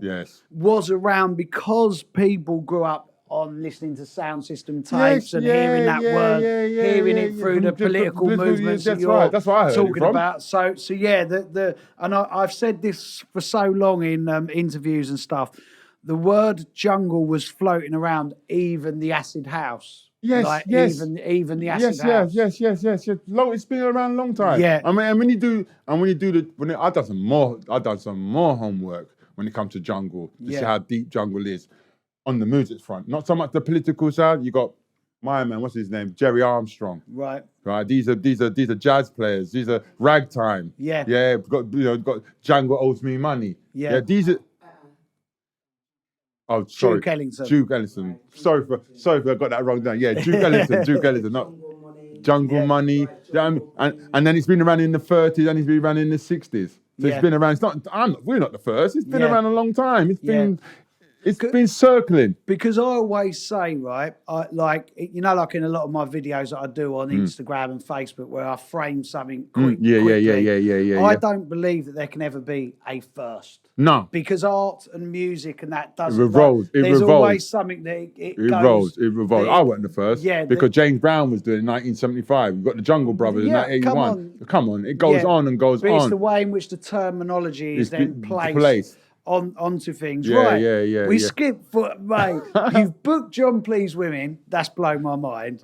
I love that. I love that. I mean, I went to listen. Remember. I don't know if you know the guy who used to live. Well, you might not know him, but he had a stall in Everton, what do you call it again? Everton Green Market. Right. And then he set up EastEnders on the ferry coming off the ferry from France, from Dover. As you come off the ferry, he was there. This big sign called EastEnders. You can't. It's on the way in, on the way out. Right. So we're driving to get some drinks to go to France. We're going for this orgasm thing. Boom, we see this warehouse. We see this thing, EastEnders, going, he's from London. All right, boys, what do you want? Yeah. And he goes, yeah, anything you want. So we buy a drink from him. But all our drinks from him, before we went mainland. So when I went on mainland, I went to the first shopping thing, the champagne. £5 a bowl. I was telling my missus, £5 a bowl. So I bought the whole lot. I went round the back, bought the whole lot. This is the only one I'm going to tell now. I'll tell him now, I don't really care now. I bought the whole lot of champagne. They couldn't drink like Moet. Yeah. They drink like bloody mate. I need £5. Yeah. So I got my mate to print me up some labels. I put all the champagnes in the bath. I put all the champagne in the bath. I had a bath, all the labels come off. And put the new ones on. Right.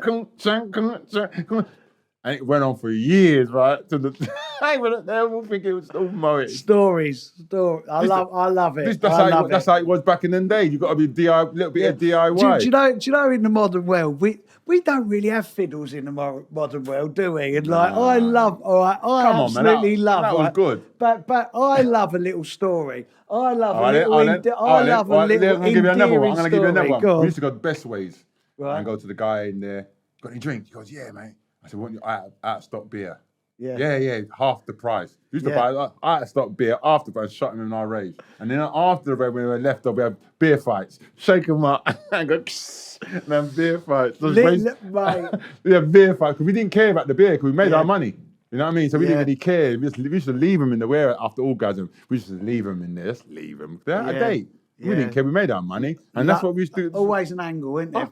There's got to be. There's always got, and in the like, listen, growing up around my dad and uncles and that, especially in that late 80s, early 90s. Come on, brother. There's always an angle. Come on, and you don't get as many angles now, do you? So, none so we can be allowed to go back to that time with big smiles on our face. Come on, thinking of the angles champagne that can be had, right? So out of the between the acid and between jungle and you doing your house events, right? Mm-hmm.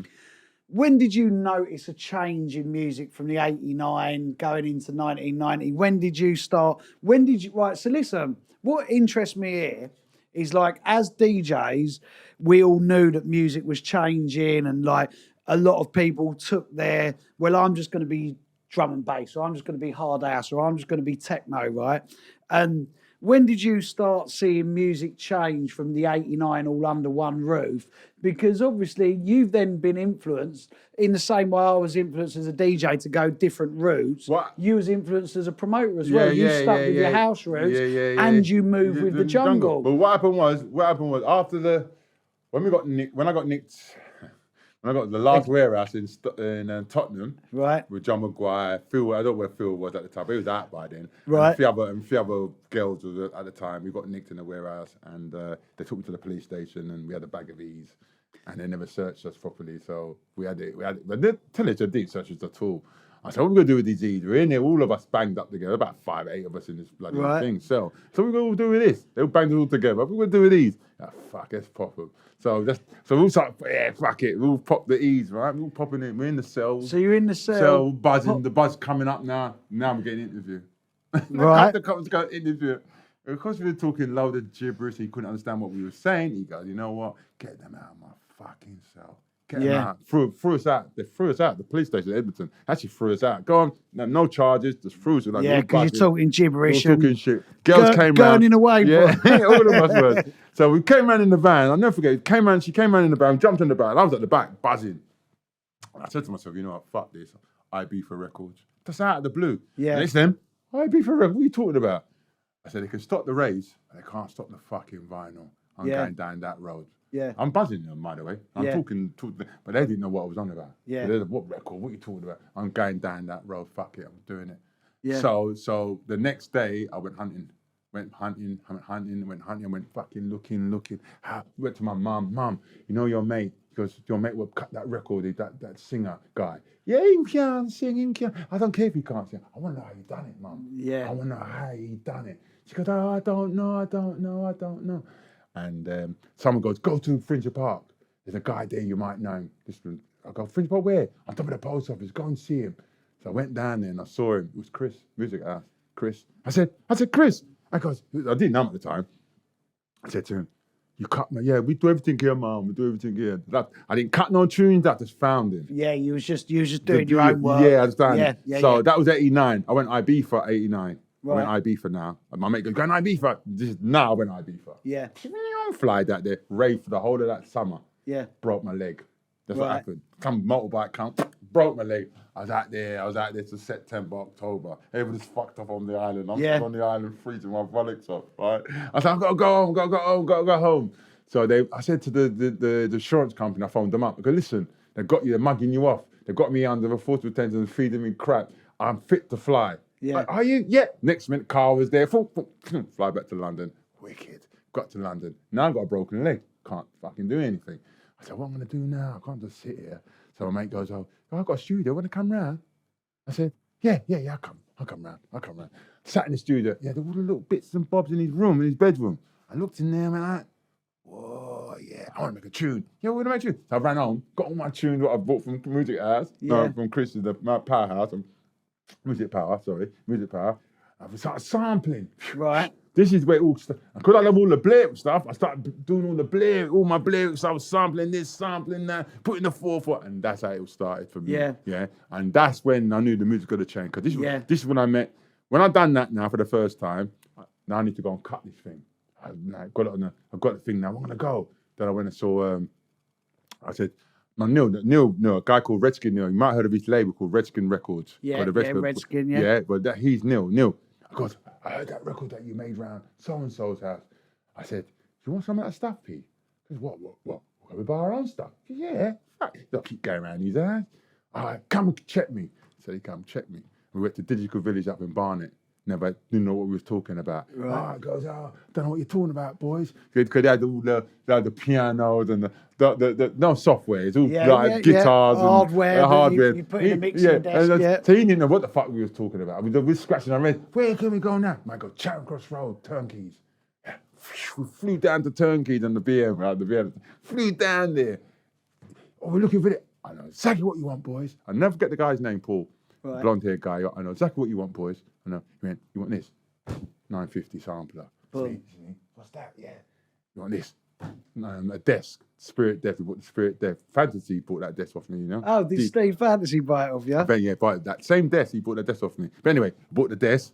Then I bought a DAT machine. That time, the DAT machine weren't that big. It was a small Casio. Weren't the big Sony ones, the only little Casios. I bought that. Bought a reel-to-reel. What else did I buy? That machine. Oh yeah, and then we bought the computer, the Atari. How much did your studio sell? That around that time? Yeah, around that time. £5,000. Yeah, to set it all up. Set it up, £5,000. And who was who did you put in situ to be your engineer? What happened was, we all took stuff. Neil took stuff home. It was all there. All there. No one knew what they were doing. Yeah. We were looking at it like, how the fuck we get this going? Yeah. I'm looking at it. He's looking at it.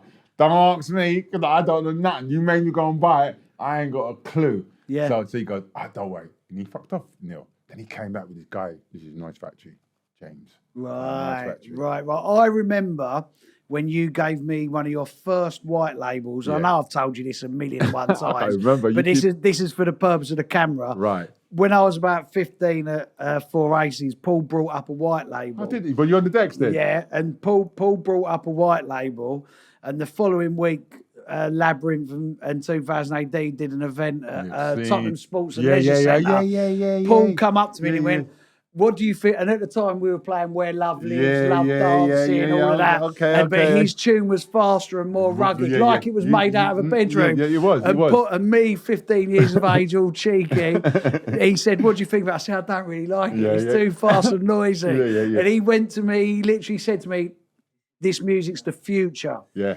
but I was hooked on my Where Lovely Is. I Let Me know, Love same You for thing, Tonight. same thing. But it was new. If we had harder music, it would still be like harder, but the same speed as the house at the time. And then and you guys, you give me the white label, and I just it weren't till say a year later with box bass and everything. You caught they up. become a sound. You caught up. Yeah, you caught up. All around. But you caught up. With the label, because obviously you set up the label was way before Jungle was a genre. Long before Jungle was a genre. We're just doing a 4/4 then. Yeah, 4/4. There was no breaks. It's just 4/4 piano stabs, nicking all the Blare It sound from Blare It off the thing. Some techno. And I was working with I was working with Martin from Dance Floor Record from Streatham. Right, okay. Me and him was tight. He showed me a lot. Him and Loft Groover. Remember Loft Groover? Lofty, he was there. He's the one who told me about Groove Rider and Fabio. He's from that same camp. Yeah, they're all from over that area. He explained certain things to me, and Martin as well. Martin goes, your stuff was so good in Germany. Yeah, how many records did Ibeefa release? Tons. There was a lot of records. There was a lot of records. Tons. I think because I had the E label as well, the limited E. Yeah, I had that and that. So I had. I mean, oh man, I'd say over 100, 200. Yeah, easily. I remember my favourites, Greetings. That Bad Girl. Yeah, Bad Girl. Right, Bad Girl. I'm calling it now. He's my favourite Ibeefa. Right. That's potential bad boy. Yeah, Bad Girl is absolutely. But then there's the limited E's. My bedroom. There's loads of tunes. There is so many tunes there, and then like a little bit further on, Can You Feel the Rush? Again, Noise Factory. Yeah. Did you know, like at that time, that 91, 92. What was that one? Music with a beat, 150 BPM. My brain is really working now. Did you know you had something really unique? No, see that record, 150 BPM? Yeah. Well, people don't realise I let off the secret. Go on. That's why it's called 150 BPM, because we moved the knot from 130 to 150. Kept going up and up. That's right. So we go, let's tell them the secret, because they don't know what it is. Because I talk with my music. So if you listen to my music, I'm talking to you. The 150 and you have takeoff. Yeah. Listen to what I'm saying. Make the tunes at 150 BPM and you will have takeoff. Yeah. And that's what I was actually telling them what to do. Why did you want it to go faster, or why did you feel it? I don't think want is the word. I think what it is, feel it is the word. Yeah, it's the breaks. It's all about the breaks. The 4/4 you couldn't do it with. Because it going into that gabba sound. You couldn't go, you got to take the 4 out. Loft Groover loved all that though, didn't he? That's mad that Lofty started like helping you and they loved it. He went that way. They loved it. And because what happened, my stuff started to go to Germany. That's what I'm trying to explain. Mr. Music Man. All my stuff was going Germany. Because Martin's like, my first $5,000 check. Martin goes, yeah, $5,000, mate. Huh? Wow, that's yours? Yeah, $5,000, bro. I was like looking at this check for like 2 days. It was in my room. I've never been paid $5,000 check. Cash. Yeah, $5,000 from a music that you started that. I was like fascinated. So and it went to 5, to 10, then 15, then 20 grand, and so on and so on and so on. And it just grew and grew. And that's how I met Mo from music. Remember Mo? Oh, good old Mo, I set up his company. Love Mo. Dion. Remember Dion? Dion. Remember Dion? Yeah, love them all. Some of my closest mates from school worked at Mo's. I still speak to now. And I set Mo up. Mo was not because if you come out, everybody will follow you. Because Dion was on my case for box space. She used to follow me all around the warehouses. Anywhere I go, Dion would be there. I want that tune.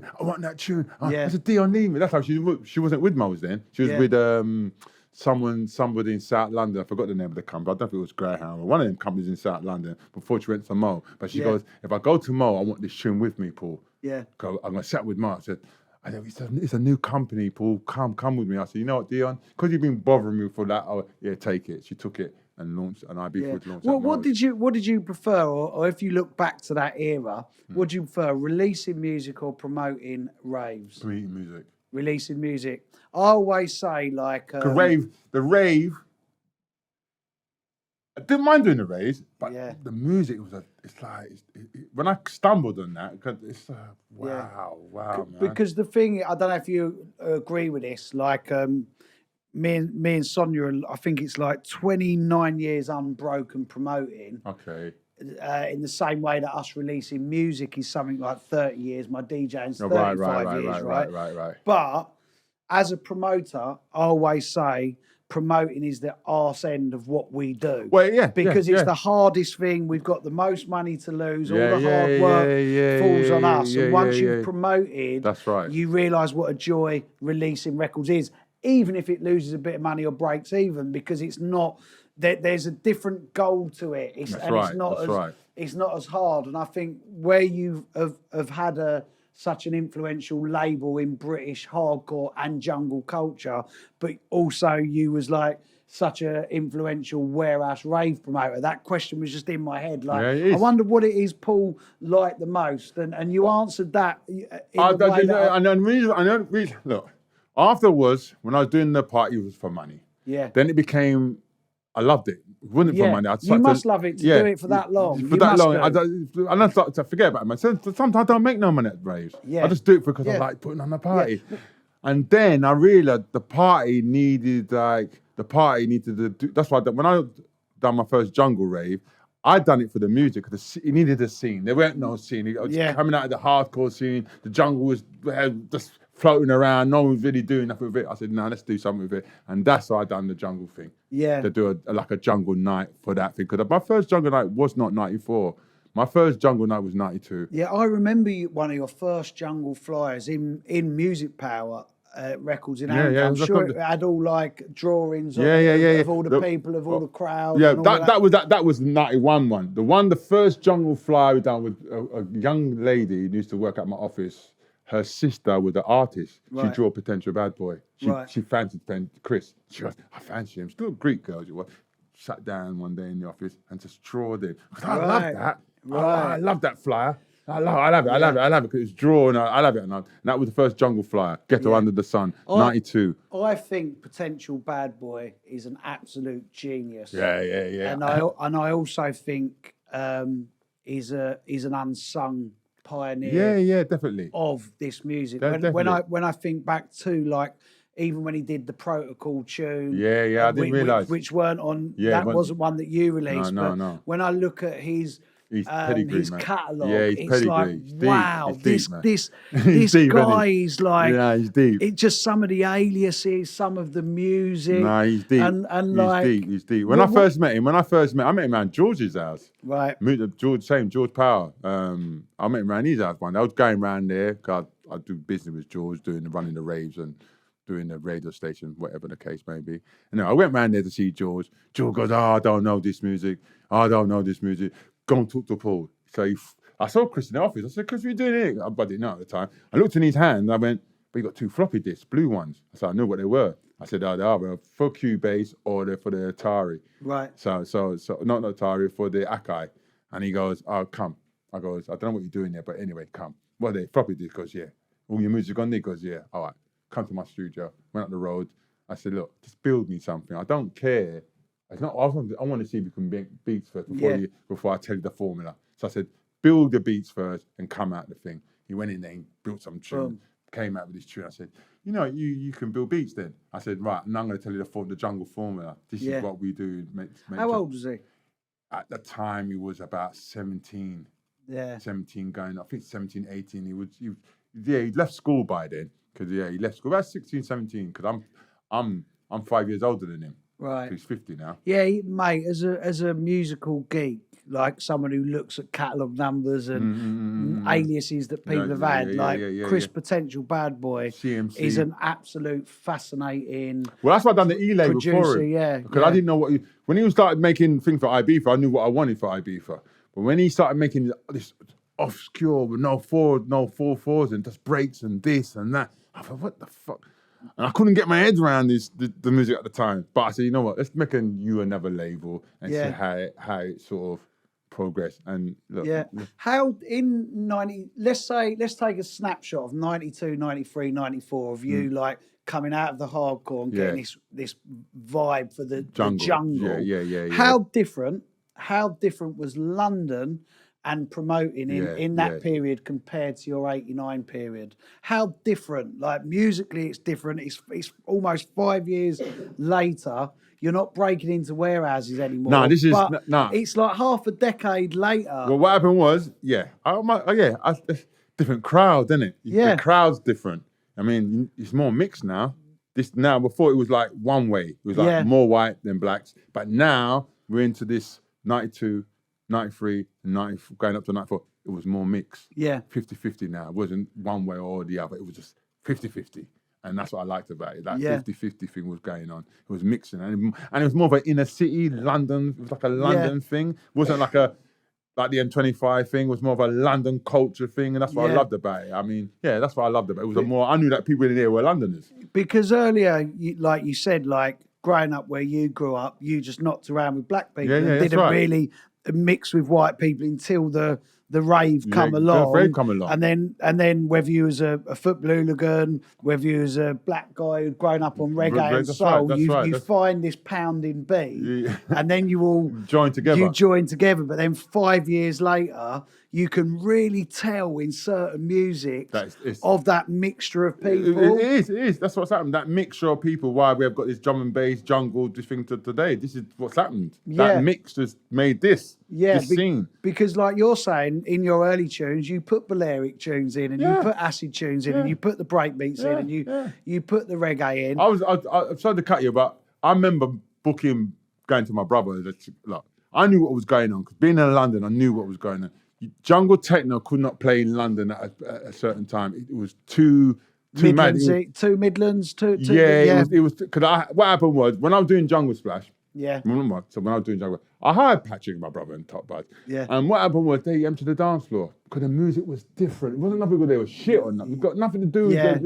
It was like the time was changed. It changed. The guards have changed. The music's changed. So jungle's more of a reggae, bleat noises, and so it wasn't that technical sound. Jungle techno's more techie, darker, still had a 4/4. Yeah, 4/4. So when they played that in my rave now, and the kids were like, "What the fuck's this?" They just went and disappeared. And I said that because I knew the music was changing then. I knew it was changing. It's completely changed. So you had trouble in your 89 raves. Mm-hmm. What kind of trouble did you have surrounding by the mid-90s within the jungle scene? Like in 89, you kept the gangsters at bay. And my trouble was it's always at the door. Right. It was never in the rave itself. Yeah. It was always at the door, pulling guns at the door, trying to rush the door. It was that madness at the door. It was always at the front. It was never in. Once they're in, they're good to go. They're good. But you kept the wrong ones at the door. It's always at the door,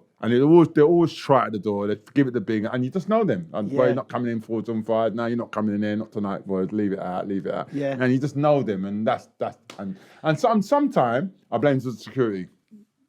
And sometimes they put it on themselves. You pick on the trouble the guy. You don't need to rough him up. I said, why are you roughing him up like that? And then I have to calm the guy down. Why is he roughing me? I ain't gonna. And so you find that the security put on themselves. Yeah, because sometimes I think that like in the history books of rave and the stories that are told, emphasis gets put on the trouble. But actually, when you're a full-time promoter like you or like me, the good outweighs the silly door situations. Like it's the door. It's literally like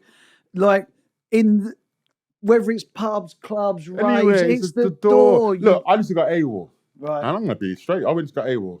They had them dodgy doormen. Anyway, they roughed me up at the door. Rush, big. We don't need to rough me up like that. Yeah. There's no, what are you going to do? What are you going to do? On steroids. I mean, what I'm going to do? At the end of the day, I'm not going to do anything because you're in my I fight right now, the whole thing mash up.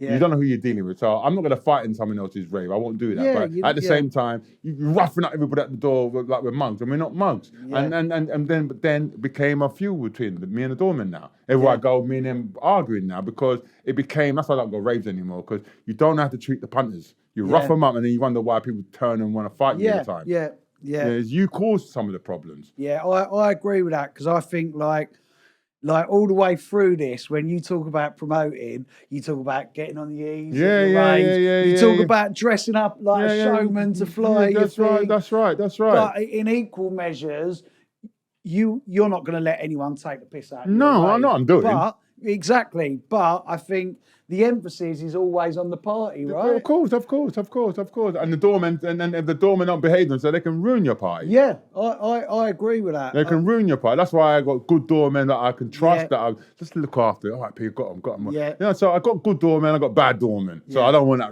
I don't want him working for me. Just want to fight all the time. He's all right. Diplomatic talks. Yeah. Get him out. That's what a good doorman's all about. Just Yeah. talk to the partners and get. Don't rough them. Look, they're on the other them on. They're harmless. Yeah, me and Sonia with our events, we've always like made sure we get on with the doorman. Yeah, have great relationships with them. Like make sure that like they understand who we are, what our crowd's about. And if you as a promoter, we're promoter talking now. You control the narrative of your event and the vibe. And what everything. I do when we have our meetings, when I go to any venue, Yeah. first thing I do, I go in there with it. Because they got the security meetings when Yeah. they sit down and talk with the security, all sat down and talk about the rave. I go in there and goes, I'm the promoter for tonight, and Yeah. there's my missus. Yeah. Right, I don't want you pulling us and telling. So we're promoting for tonight. I'm just explaining to you. I've been doing this for how many years? Yeah. Longer than probably you lot working at the door. So I'm not that. I ain't just come the other day. I've been in this game a very long. Yeah. So I explain myself to all the things, and they go, "We get it," and Yeah. I get no trouble from the doorman. And then I do it with the engineer, lighting man. I tell him, I said, "Listen to this one. I'll give you a joke." I was at the Mass, Brixton. Yeah. I love one of my we used to promote Mass at the same time at different events. I loved Mick and Mass. Big shout out to Mick and Mass. So I was in the Mass, right, and I went upstairs, and this is the MC convention. Remember I was doing MC convention. So I didn't need lights or lasers or smoke because it's driven by MCs. Yeah. So the woman in there, some woman out there, tripping out of her trolley. She's up in the ceiling up there. Guess where the lights were? Smoke was pumping out. Fucking late lights was coming out. Can't take no video because the video's missed on the. Can't take no video of the MCs and that. Yeah. So I went up there. What the fuck are you doing? She goes, what? Let me tell you something, right? This is my fucking rave, right? I'm the promoter, not you, right? And what I say goes. I want my red, gold, and green can. So just on the stage, a red, gold, and green can, and that's all I want. Yeah. Fuck your lights, your lasers, because it's not a rave like what you thinking. Because you're trapped in your own little world up there. Well, listen, every level of being a promoter is like you want it your way. Yeah, it's as simple. Like if anyone who's watching this who wants to be a promoter, don't let the doorman walk all over you. Set a nice tone with the doorman. That's right. Set like management. Make sure you got management. Get the management on your side. Now we've got management because they weren't there before, but now we've got these management. Get them on your side as well. Get the engineer on your side. Everyone. The lighting on your. If you don't get the engineer on your side, it can ruin your party. I tell my missus. Yeah. These are the rules I got. Make sure that sweet with the engineer, sweet with the manager, sweet with security. Yeah. These three things. And your party will run smooth. Set the tone. Run smooth. Yeah. Every time I do that, my party runs smooth. All the security men, we're best of friends. In there, we're all talking. Listen, we mine and Sonia's events. Some of the like Electro Works, a fine example. Okay. Some of the doormen are like, "Can we come to your event at Ministry, Dan Son? Can we come? Come. It's all about setting the tone, and I think like.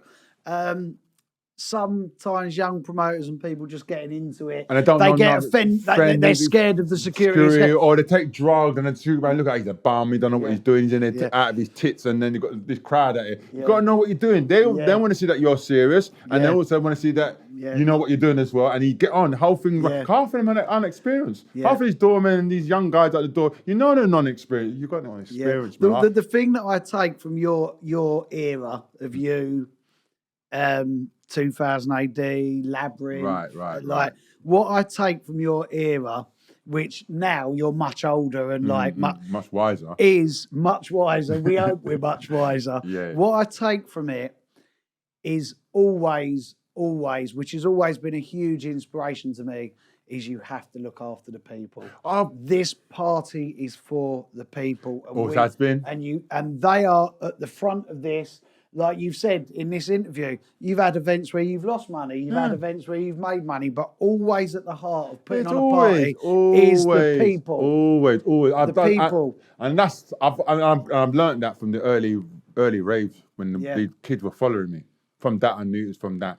Yeah. And I get it now to this day. I just look after my people. I don't diss them. My egos don't get involved. Yeah. I'll stop and chat with you. Right? Every time. Every time. I've got no egoistic. I'm not into that. I hate the egoistic Because thing. all of us, when we were younger, we had far more egos, didn't we? Yeah, But I'm not all into of that. us, I'm not everyone, into all that. every one of us. Okay, everywhere I go, I get Paul Ibiza. So if I start shunting everybody, I'd see then they're like, You can't so I don't do it. I give them time. I chat to them and I go. Because we have to be grateful as well that here we are, still here. Yes. Here, like here we are, still here, Yes, doing something yes, that we yes. absolutely love. Paul, what are your favourite? If you went back, like all of them years of promoting, could you pinpoint? If you can't pinpoint I'll tell you, 3 favourite raves, a favourite era of promoting. I'll tell you which one I like. Roll Express, Yeah, Jungle Splash, the Boom. When the crowd, were the electric. I mean, Finbar, I love Finbar. Finbar Pirate Club. Yeah, Finbar, yeah. I remember I went to Finbar, I need a sound system for this Rocket Oliver Road. He goes, I sort you out, Pete. Don't worry, I sort you out. He came with his sound system, man, and he tore down that rocket. Yeah. Yeah. So, but that weren't the one. He had a venue, as you know, Roller Express. Yeah. And it was May. It was May. I think it was Bank Holiday Sunday. May. It was a Bank Holiday Sunday on my birthday, and that rave there was one of the iconic boom rave of all time. Sticks with you. Yeah, because what happened? Every tune they played, the crowd went mad. Yeah. Every tune, every DJ what played, every DJ didn't want to come off, but every tune they played, the crowd went mad. Yeah. Every tune, which was so it's like fuck me. And they weren't stopping. They were just cheering and cheering and cheering. So that was that. And the next one was Bagley's. Yeah. With I would say Bagley's because I'd done the jungle volume. You never know. I was involved in the jungle hits on volume. the green sleeves. Yeah, no, you told me before, not green sleeves. Mr. Palmer. Yeah, the jungle. Huh? Jetstar. Sorry, not yeah, green sleeves. Sorry. Yeah. No, that's all right. That's right. Jetstar. And that venue when we done a Half Pint come, New UK Apache come on the stage. That I love that because I said that when I knew jungle was like it's like they were massive them albums, weren't they? Yeah. 1 and 2 and 3 and 4, big. Yeah, and you had like a lot of exclusives on there. That were made just for them. That's for the album. Yeah. They were the good times, and then Orgasm. I love how you talk about orgasm. Yeah, like that. No, I love Orgasm. I can see in your face. I'm fascinated by that Orgasm story, was man. good, man. I had a 36-piece band playing them up there. So listen, that was my flagship because I remember it's out of the rave scene. It's part of the rave culture. Yeah. This is something I built, this jungle thing, but this rave thing was a continuation from the house that you liked in 88 and 89. And what spurned out of that was the jungle thing. So I had 2 of them running side by side, but no one knew. So one man knew that I was driving backwards and forwards to the raves. Yeah, from putting on soul events in the early 80s. Having that bond with Paul Travel Anderson. That's right. And Kiss FM and with George Power and Gordon Mack. Yeah, the 88, 89 Acid, the setting up a recordings label, 89, 90. Who part of that's why I met John Real to Real from John. Yeah, John. That's why I knew Randall and the Southgate through John. Yeah. He was the only guy at the time doing the labels, only me and him. Yeah, so there's that going on. Yeah. There's then being on the cusp of like literally before jungle is a genre. There you are, but then you kind of like recognise that. Wait a minute, I've got heritage in house and I've got my house event running. Yeah, that's right. This is all in that golden era of 88 to 95, but 95 to 2025. 30 years, you've still kept on going, and we've just discussed like the pioneering moments. What is the secret to staying that passionate and staying that involved? I'll tell you how. You know what it is? Don't get involved. Don't get involved in drugs, drinking, and anything. I learned that from the early days, right? 89, I learned that from because when Phil got banged up and we all used to go home to my house, and everybody was out of it. And I was the only one wasn't out because I was counting the money and ironing on the ironing board. Right. And I told my missus I had a big ironing board in my flat, and the money was stacked up. It was all wet. So them lot all buzz up, put the money down. Because, no, man, I got to sort my business out first. Yeah. So I ironed out the money and I was watching them while I was ironing. They all talking. It's like saying out of a film. Yeah. I know. And then when I stacked all the money, then then I dived into the party with them. Yeah. That's when I learned, don't mix the two. Yeah. Don't mix, and I've never done it. Don't mix the two, and that's why I'm like the way I am today. I don't mix the two. So I've seen people come and go because of the drugs. Yeah. So many people in it who have been around us who you think they had so much potential. Yeah, and drop off. Like especially with DJs and drop and it. MCs. There was one guy to say no, because go out flagging. So you see a lot of people coming out of raves. Yeah. You see a lot of people. So I just said to a couple of guys, don't come out the rave with just a t-shirt on like that. You'll be crippled later down in your life. No, I'll be all right.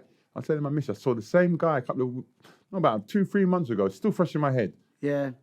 He's crippled now, taking the TP out of the thing. And the same guy I said was all wet. I said, stop doing that. You can't hold up the shopping basket was what we was holding at the time. Yeah. So I thought to myself, look at that. Look, because I told you, don't do it. Yeah. And you look after yourself though, don't you, Paul? You go down the gym, you're still athletic, sporty. Hanging out. Look. Yeah, of course. Look, I'm jealous, mate. Look, I'm still there. Roller skate, my missus, we roller skate. I try and be active. And I'm 60 now. Yeah, well, we have to be. Is your missus just saying you're not 60? Is he older? No.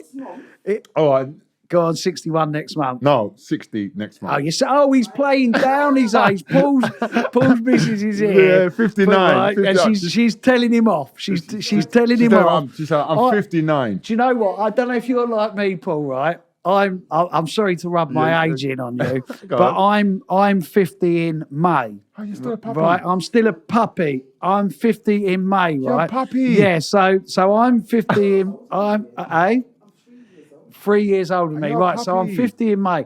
But I just tell everyone I'm 50 because I think it sounds cooler. You're May born as well? Yeah. What part of May? May 14th. May. I'm May the 31st. Yeah. My daughter's May the 1st. My sons are May the 24th. Yeah, all Taurines. No. I'm a Gemini. I'm Gemini. Taurus. You're Taurus. You're my daughter the same. I'm Taurus. I tell you, Gemini, you're May born like me. Yeah. See, small world. Mate, everything's a small world. But yeah, what does the future hold for you? Well, I need to sort the jungle out. I'm not happy with how the jungle's going, to be honest.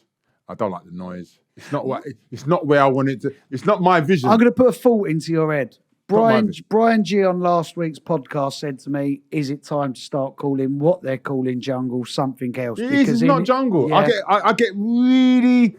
I'm passionate about my thing. I've been in there a very long time, and I know what jungle meant to say. Yeah. I know what jungle techno should sound like, and I know what jungle should sound like. Yeah. So to me, what you lot are playing, I don't like when you fool the public or trick the public, because that's what you're doing. You put a rugged sound at the beginning, and then it goes, and then look, I'm a promoter. What I don't like, I get bums on seats. Yeah. Then you run them all out. And so when you run the bums out at the joint, they come to me. I wasn't jungle. I'm not going back to your rave no more. It was shit. It was there.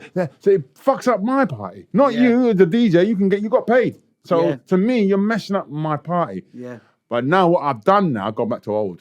I said, my missus, I'm going back to old. Now you got to send me your demo tape. I've gone back to the old days. No, back in the day, you couldn't play at my rave. Send me a demo, mate, before you can come to my. Come and know what you're playing. Yeah. And I've now gone back to that. Yeah, you want the roots, don't you? You want the absolute vibe. No, I want the vibe. Then you're going to lose the cult. You're going to lose jungle. What I'm trying to say to a lot of people, you're trying to emulate anyway. You're trying to copy what happened back in that. It's never going to happen. Yeah. That's not going to happen. And the reason why it's not going to happen, because you was not there to recreate the atmosphere. I was there. I could recreate it. Telepathy. There's certain DJs. You got it there. Yeah. It's there. It's there. Telepathy, Sting and Brett, and myself, even Bruno, Bruno Mood Dance, we was there. Yeah. We know how to set certain trends. Yeah. And you got the new guys coming from, I'm not knocking them, the new guys, but you wasn't there. Yeah. So to me, we need to we're the only promoter we need to dress our buildings, to give it a vibes, to give it an atmosphere, and I don't see none of that. You don't know about dressing buildings. I don't see none of you go to the filming studios or trading place like I used to go to the BBC. We're just in a different era, aren't we? Where people like everything's so quick and fast. So everything's for Spotify and everything's for a quick 30-second view. Turnover, yes. I think it's like Brian said, is it time to call it something different? You want to go back to, you know what you want. And I think that there's so many youngsters who want an authentic jungle sound. And that's what I'm going back. And it, with the rave story that you've come and spoke on and been part of with us, with the 4 rooms, whether it's acid, whether it's hardcore, whether it's rave, whether it's jungle, I don't care if they're playing new or old music, but each of it has to have that authenticity and that vibe and that. It has to fit in the same vein. They'll come change the dimension. I'm not knocking drum and bass. Drum and bass sits where it sits. We're so far down the line. Yeah, it sits where it sits. But I don't sit in the same room as jungle. I don't want it. Jungle is jungle, D&B is D&B. Don't confuse my punters, because that's what I find. I'm not knocking. I've always had a drum and bass room next door, so I'm not knocking drum and bass. But I don't think it should be in the same arena as jungle, because jungle is a vocal thing. The girls want to whine. There's certain things that they want to do. You can't get that from D&B. Yeah. We need a part 2. Definitely. Because that 2 hours has flown. But I want you to tell them about an exciting, fantastic Ibeefa 2000 AD that they have to sign up for. I know we can't give them too much away. Look, we cannot give too much away. We got a warehouse in London. London. Yeah, North London. That's all I've got to say. That's all you get in that's the all you get. A proper warehouse vibes. Teamed up with 2000 AD. And if you want to get involved with what we're doing, so we've got to bring it back to 88 and 89 style. I'm not going to go no further than that. I'll try not to. And go hit me up on Facebook or Ibiza Records Facebook or my Facebook and join the main list so you can know what's going on. What's your Facebook, Paul Ibiza? Yeah, Paul Ibiza, straight. It's just so easy. You put my name in it comes up anyway, so it's that easy. Been around a long time. The algorithm knows me now. He is the algorithm. Paul, I love you, mate. Thank you. And that has just absolutely flown by beyond any wow. Well, that's cool. All that's the time. Part 2, 3, 4, 5 incoming. Damn right. Thank you. Thank you. I'm out of here.